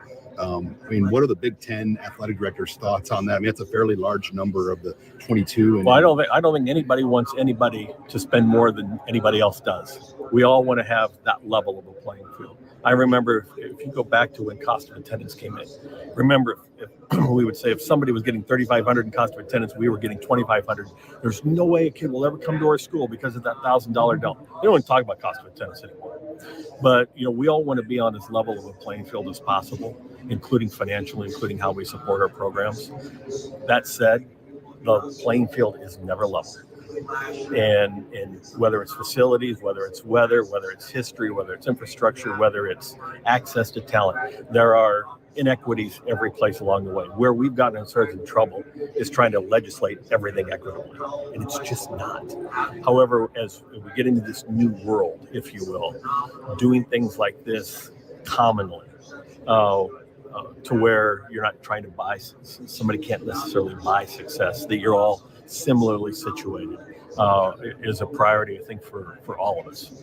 Since you last talked about the stadium, how have you felt about how you've been able to recalibrate with the plans, and what are like the key items just ahead of the stadium? Well, a lot of it's just been settling, getting a staff built, getting somebody. I just hired somebody that I had hired at Tulane to come in and oversee facilities and capital planning. I've got a meeting scheduled with the architects again here just to kind of recalibrate where we at with East and West designs. Let's start with what are the price tags. So, I don't think there's nothing imminent, and I don't think you'll see anything imminent, at least through the season, as far as this is going to happen with the stadium or that's going to happen. There are things we have to get done and improvements we've made. We've invested about $6 million in Wi-Fi, so we can do point of sale systems. So eventually we can go to ticketless access, which is the standard, right? Anywhere else. So we're starting to do a lot of things like that. But the actual physical, when's this coming down? When are we making those improvements? We really haven't done much more than we talked about earlier. What still needs to come online to make the new building fully operational as camps for all your fall sports get started? Right now, I would say it's almost punch list items. Okay. Some getting the electronics all, but physically the construction piece is fully finished. Are you guys?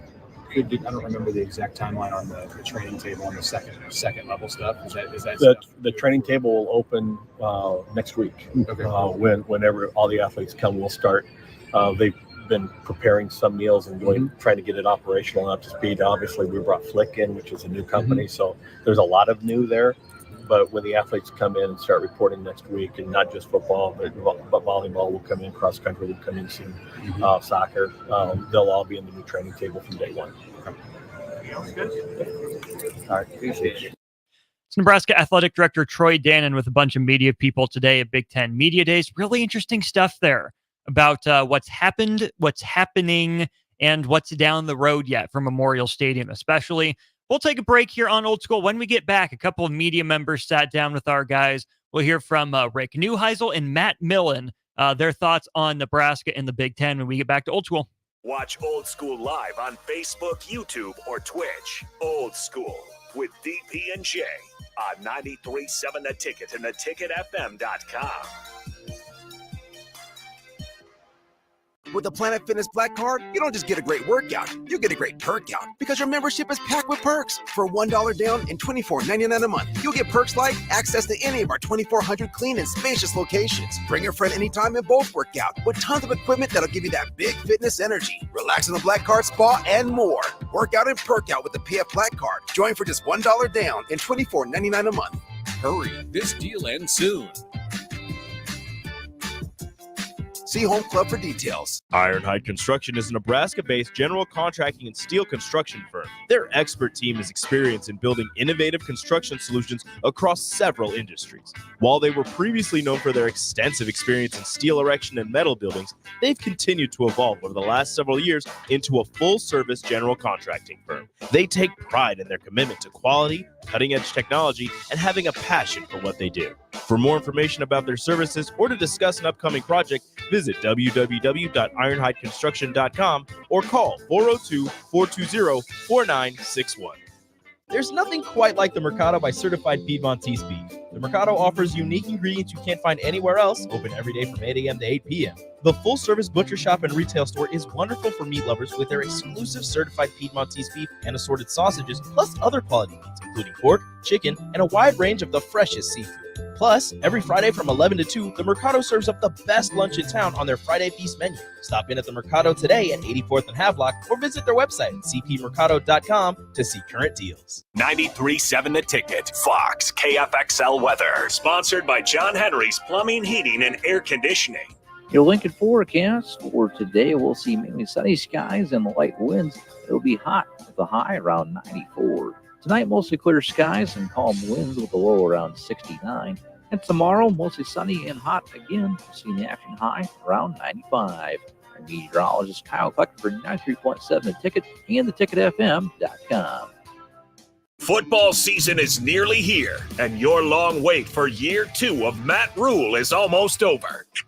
Gear up for the season with 93.7 The Ticket's coverage of Big Ten Media Days from July 23rd to the 25th, live from Lucas Oil Stadium in Indianapolis. Jay Foreman, Amon Green, Adam Carricker, Chancellor Brewington, Derek Pearson, Steve Sipple, Jake Sorensen, and Nick Sainer will be in Indy for our shows Tuesday through Thursday.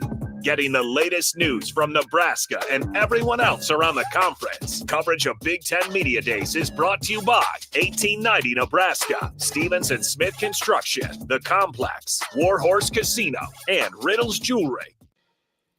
Where will your path take you, traveler? To seek fortune in a new career? Or on a journey to distant lands for a well-deserved vacation? Wherever you go, one distraction could spell disaster. You can change your fate, adventurer. Don't drive distracted. Paid for by the NDOT Highway Safety Office. Get ready, Husker fans. The Big Red Preview is coming soon. Join us Saturday night, August 3rd, for an exclusive look at your Nebraska football team in action. Experience the excitement, the energy, the sights and sounds of a game day as the 2024 football season kicks off. Visit Huskers.com/tickets and bring your family, friends, and all your Big Red pride to Memorial Stadium Saturday night, August 3rd. That's Huskers.com/tickets. Brought to you by Husker Athletics and 1890 Nebraska. Winning tradition, future success. Liberty Law Group is committed to the defense of liberty for those accused and the pursuit of justice for those injured. Liberty Law Group's relentless trial attorneys specialize in criminal defense and personal injury law. We believe in treating every client with respect, compassion, and understanding. We know that navigating the legal system is stressful and overwhelming, but Liberty Law Group will carry that burden for you. When you're facing legal issues, make the right call. 877-42-LIBERTY. That's 877-42-LIBERTY.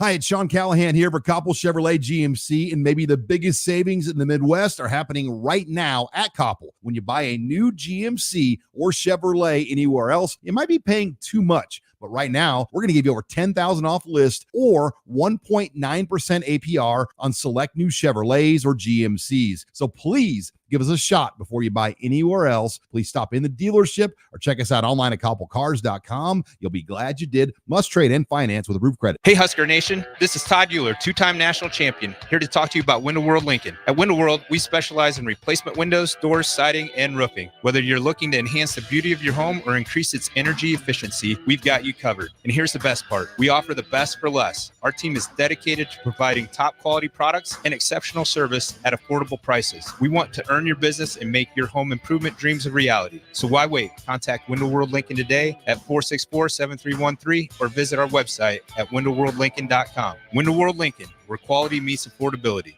Back to old school with DP and J on 93.7 The Ticket and theticketfm.com.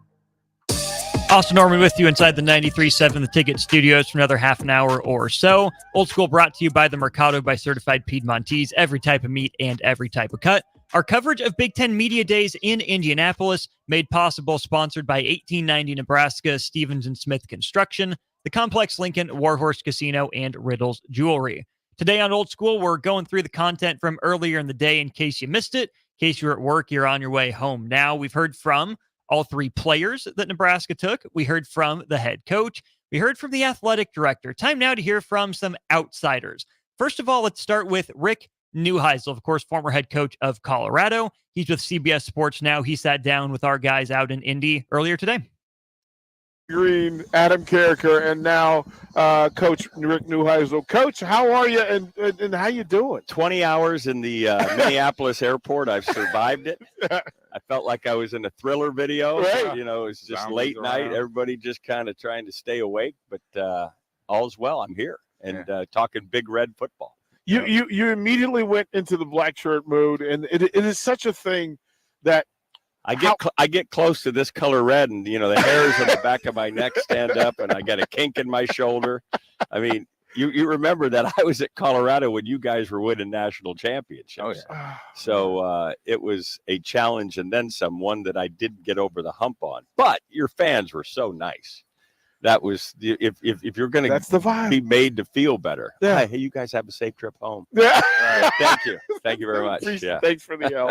Thanks for the L. We were talking earlier in an earlier version of our programming about this is a historical day for the Big Ten, and the fact that UCLA and USC walk into the building for the first Who knew time. I was a Big Ten alum? Right. Exactly. Who knew? Right. That historically, A lot of us. what does it mean for UCLA? With being in Los Angeles and having this power media machine behind it, national television, what would it mean for UCLA? Well, if we look back, it would have been wonderful at any point in UCLA's history, but that it's happening now with this kind of carousel spinning, some people think out of control. And given UCLA's budget issues that we're kind of facing the department here over the last 5 years, this is a monster hand up to, salvation, if you will. So this is a really important thing. Now, the question is UCLA going to just, get well financially, or are they going to get well as a program? Because for the last, probably 20 years, they haven't been all in as a football entity. And I have intimate knowledge, having been a coach there, right, as to what the budget was and what we were expected to do with that budget. Deshaun Foster comes into this job as a, rookie. He's young, he's excited, he's going to, have all the enthusiasm necessary for the job. The question now is he going to be taking a gun to the knife fight, a knife to the gun fight, right? Right. And if you're doing that, then it's going to be uphill. But I still have ultimate confidence that UCLA as a brand is still a winning brand, that it sits in an area where there's plenty of players you can recruit to the brand. They just have to be all in and finance their expectations. Is it going to be easier for UCLA to recruit now, because you're essentially recruiting on the West Coast against 3 schools, and I know there's other schools in the Big 12, et cetera, all due respect to the Big 12, but you got like Stanford and Cal. Are California kids really going to want to play on the East Coast? And you have to remember that those kids have traveled for the SEC as well, right? Bryce Young was a Pasadena kid. C.J. Stroud, who went to Ohio State, was from Rancho Cucamonga. D.J. Uyunglele went to Clemson. He was the L.A. kid. Mhm. Those guys all traveled to all places. So there's no question the Big Ten will resonate as a power brand, but you're still going to have to beat those SEC schools.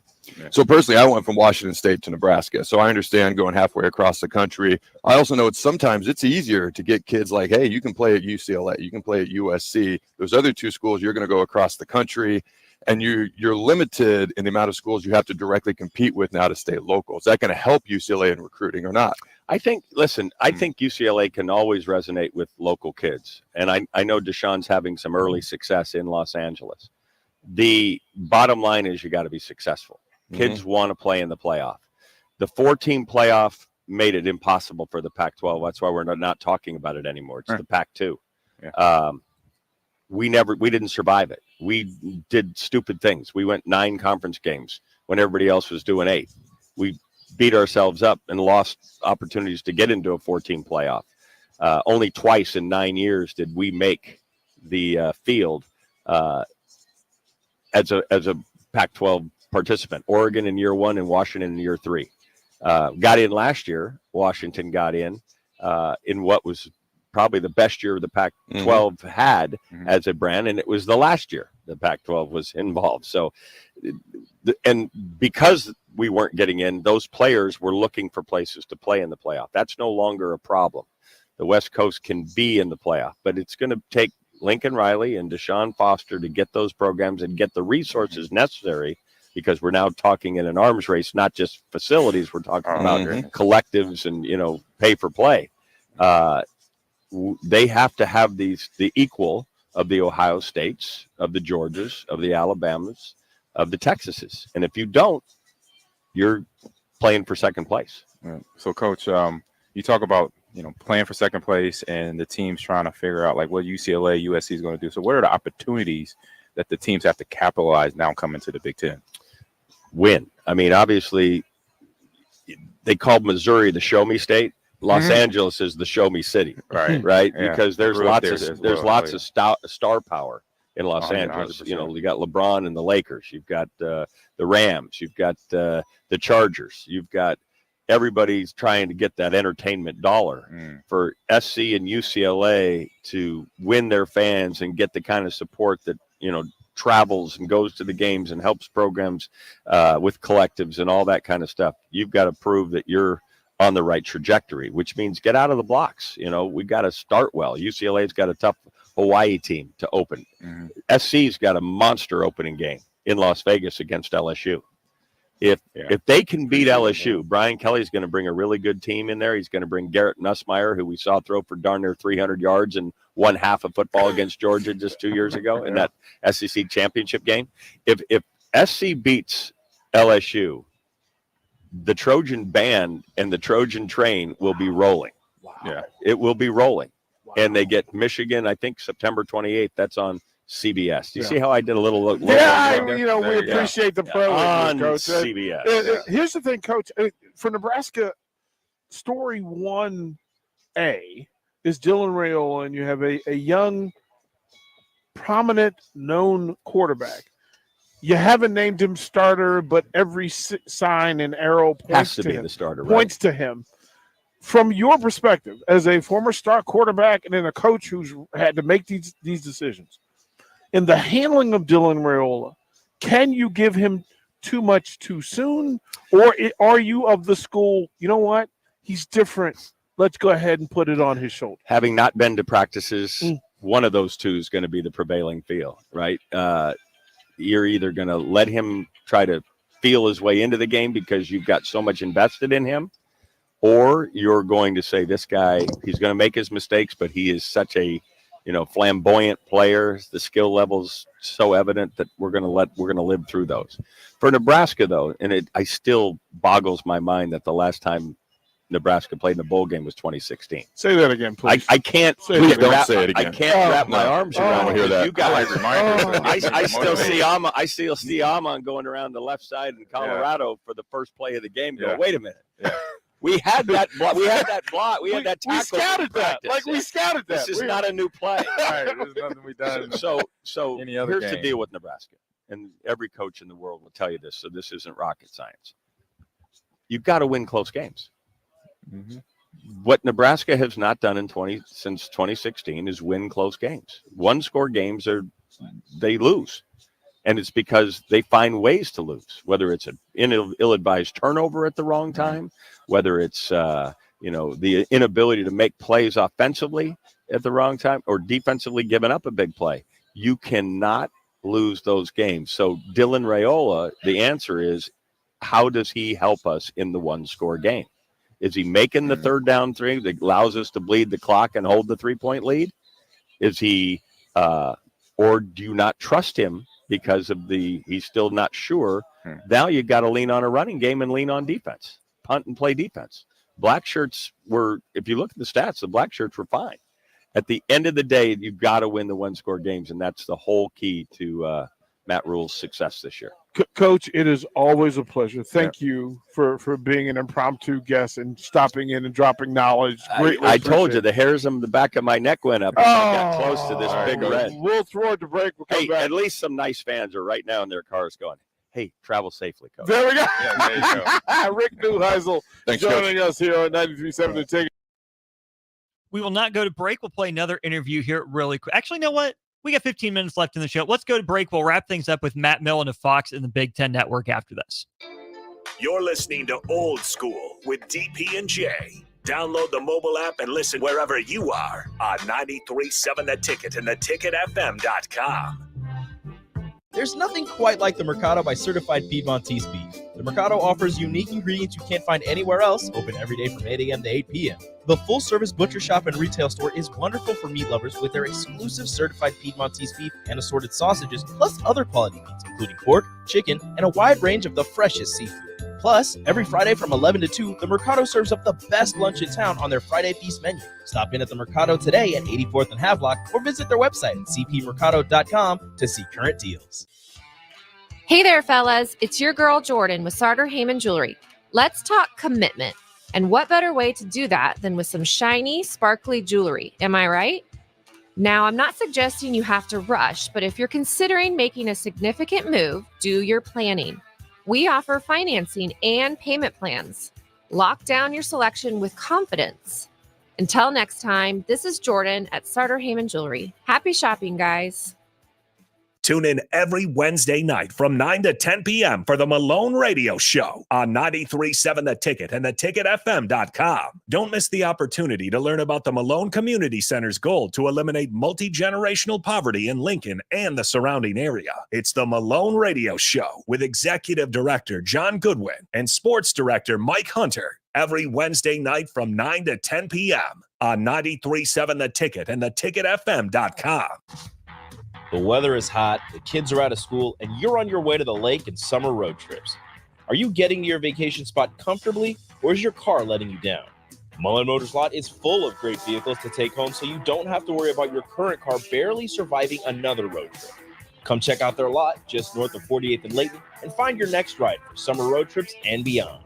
Mullen Motors. No tag-ons, just quality vehicles. Mullen Motors.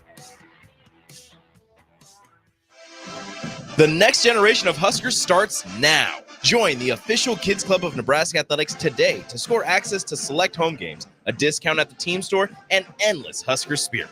The free JV team gets you started with a game credential. Upgrade to the $35 Lil Huskers membership for a welcome box and VIP Lil Huskers experiences. Fuel your Husker spirit. Join the Kids Club today at huskers.com/kidsclub. Go Big Red. Big box stores are tempting for buying equipment for your high schooler in sports or for yourself in your sports leisures. But buying new is awfully expensive. Why not go somewhere with new and used options? Play It Again Sports has quality, slightly to gently used equipment, and 50% of their inventory is actually new equipment. And it's more than baseball, softball, and golf. They also have equipment for disc golf, fitness, hockey, and more. Plus, they're always buying products. Bring your gear you're done with and get trade money on the spot. Play It Again Sports at 48th and Vine. Back to Old School with DP and J on 93.7 The Ticket and theticketfm.com. It's Austin Norman with you one final time here in the 93.7 The Ticket Studios. Just got done hearing from Rick Neuheisel of CBS Sports. Matt Millen of Fox and the Big Ten Network also stopped by and chatted with the fellows out in Indy. Here's that conversation from earlier today. We are joined. And this guy right here, he has unfortunately seen me in the green and gold right up and down the sideline. But great coach, great player as well. Matt, how you doing? I'm good. Yeah, I'm not dead yet, so things are looking up for me. Right. Okay. One of my favorites, Matt Millen, joins us on the ticket. And Matthew, it's such a big day, and it brings me joy to see you in it because there's more wisdom at the table when Matthew sits down with us every year, and it's greatly appreciated. I've said this publicly that Matthew was always kind. The crew of Doc Walker, Tony McGee, Gary Clark, and those crews, and Matthew and that group. Those were some dandies now, let me tell you. Those were some great days in D.C. Of course, Adam and I shared that D.C. connection as well. But we were talking about the bigness of this day. Yeah. That the Big Ten Conference is doing a thing, and when USC and UCLA walk in the door, it changes the conversation. It changes the perspective. It changes the reach. It changes the color of this thing. Yeah. This is a historical day for the Big Ten Conference. Yeah, it's been. Don't forget Oregon. And Yeah. that's I mean, so now you're stretching sideline to sideline, right? Yeah. So you're playing the whole gamut. Yeah. And so when that happens, you're going to get the talent that USC, even though their talent may be down a little bit now, they still have some really good players on that team. UCLA is usually the same way. Oregon's usually packed. So it's interesting to watch these three, and it just kind of kicks this whole conference up. What are the big stories for you? Like in looking at the Big Ten, and I found it interesting yesterday that in any other universe, the reigning defending national champion Michigan Wolverines are on the marquee and the story. Except this year in the Big Ten Conference, maybe not. Like they're third or fourth billing, and I'm not sure why. Well, it's why is because they have newer guys that nobody really knows what they're capable of, right? So we go through that every year. Yep. And then after about week 4, you go, hey, hold on a second. These guys can play. Right. Now, they're going to be good players. Don't get me wrong. And they may be exceptional players, and when that happens, that's when you start taking another good look at Michigan. I think the difference, though, you got a new toy in the box, right? And you got a few of them. And so I think what's interesting to watch is the reputation of the Big Ten has always been big and physical and get after them. And, it's going to have lousy weather in some of these places, and you're going to have to run the football, and you're going to have to defend the football. Mm-hmm. And out west, it doesn't work that way. Now, they're capable of it, but you're going to have to see them do it week in and week out. Like you're going to get some West Coast teams, in New Jersey in November, and you're going to have to perform. So, and there's a lot of travel involved too, and I think that gets underrated. Don't you think so? Yeah, I was just about to ask you about that because looking at it as a coach, I'm like, all right, I got to tell my players, look, you got to get X amount of hours of rest. I'll make sure our practice schedule is going to be adjusted to when we got to go to play Rutgers or Maryland, things of that nature. Right. Just that mindset, because I know as NFL players, once I got in the league, I know Adam too, he could speak on this in terms of where we were at. I was in Seattle, and I remember a few times we played Miami. Mm-hmm. And then actually, it was one time we played, even though when I was in Green Bay, we had to come West Coast back-to-back weeks. So we ended up just staying a whole 2 weeks here. And we were on the opposite end when I was in L.A. Right. So you go back to Philly, come back, and then the next week you go to Washington or Miami or whoever it is on the other side. It's a pain in the rear, but it was different coming west to east as opposed to east to time west. Change that way is better. Yeah. So Before you jump in, Adam, I want to ask this thing because we talk about Michigan being the national champion, all the new entries, but the silent creeper that I think has every opportunity to just shake up this entire Big Ten season are your boys from Penn State. Yeah, you have a better feel for it than I do. Yeah. When I look at the Penn State roster, I don't see the first thing I look at in every team when you're breaking down tape, you probably do the same thing. You always start up front. Yeah. Oh yeah. And so when I look at begins. especially now. Yeah. And so when I look at Penn State's offensive line, I hesitate a little bit. They're always going to have good skill people. And it's the third year for that quarterback, so he should be able to take another step. They're always going to have solid receivers, and they do. But it's the other side. And so that offensive line's got to be – and it's not easy. It's not easy to grow them or develop them. No. With transfer and NIL, it's kind of an acceleration pot. Yeah. When they know that a coach knows in the back of their mind if the player's not happy in terms of snaps, in terms of gameplay, what he has or didn't get, he might be gone because he feels that he's not wanted here or whatever. So that's the part of where you're talking about the development doesn't quite get where it needs to be sometimes. That, to me, that blows my mind. Yeah, how that is now. Yeah. From your time, and definitely from our time. We didn't have that option. Think about that. You had to write it out. How different it is. I don't get that. How different college football is entirely. Yeah, so, it's an adjustment, man. They may leave. I'm like, you may leave. We would have beat their ass in a right. and how I talk about it is that now it's just like another part of like a strategy, right? In the sport, in our sport, right? So just like when the air game became popular again, well, it's like that adjustment. Okay, now we got this transfer portal, so we got to bring a GM in and more area scouts to make sure we can cover all those talents. You just mentioned something that I've been talking about for years, and you and I have talked about it, Derek, is the NCAA is slowly but surely creeping right into the NFL model. 100%. Especially when they did nil. That's the NIL thing. That thing just changed the whole thing. So now they're going to have to go to a salary cap. It's going to have to be mandated. And here's the bottom line in college football. In college football, they're still going to cheat. They're just going to cheat.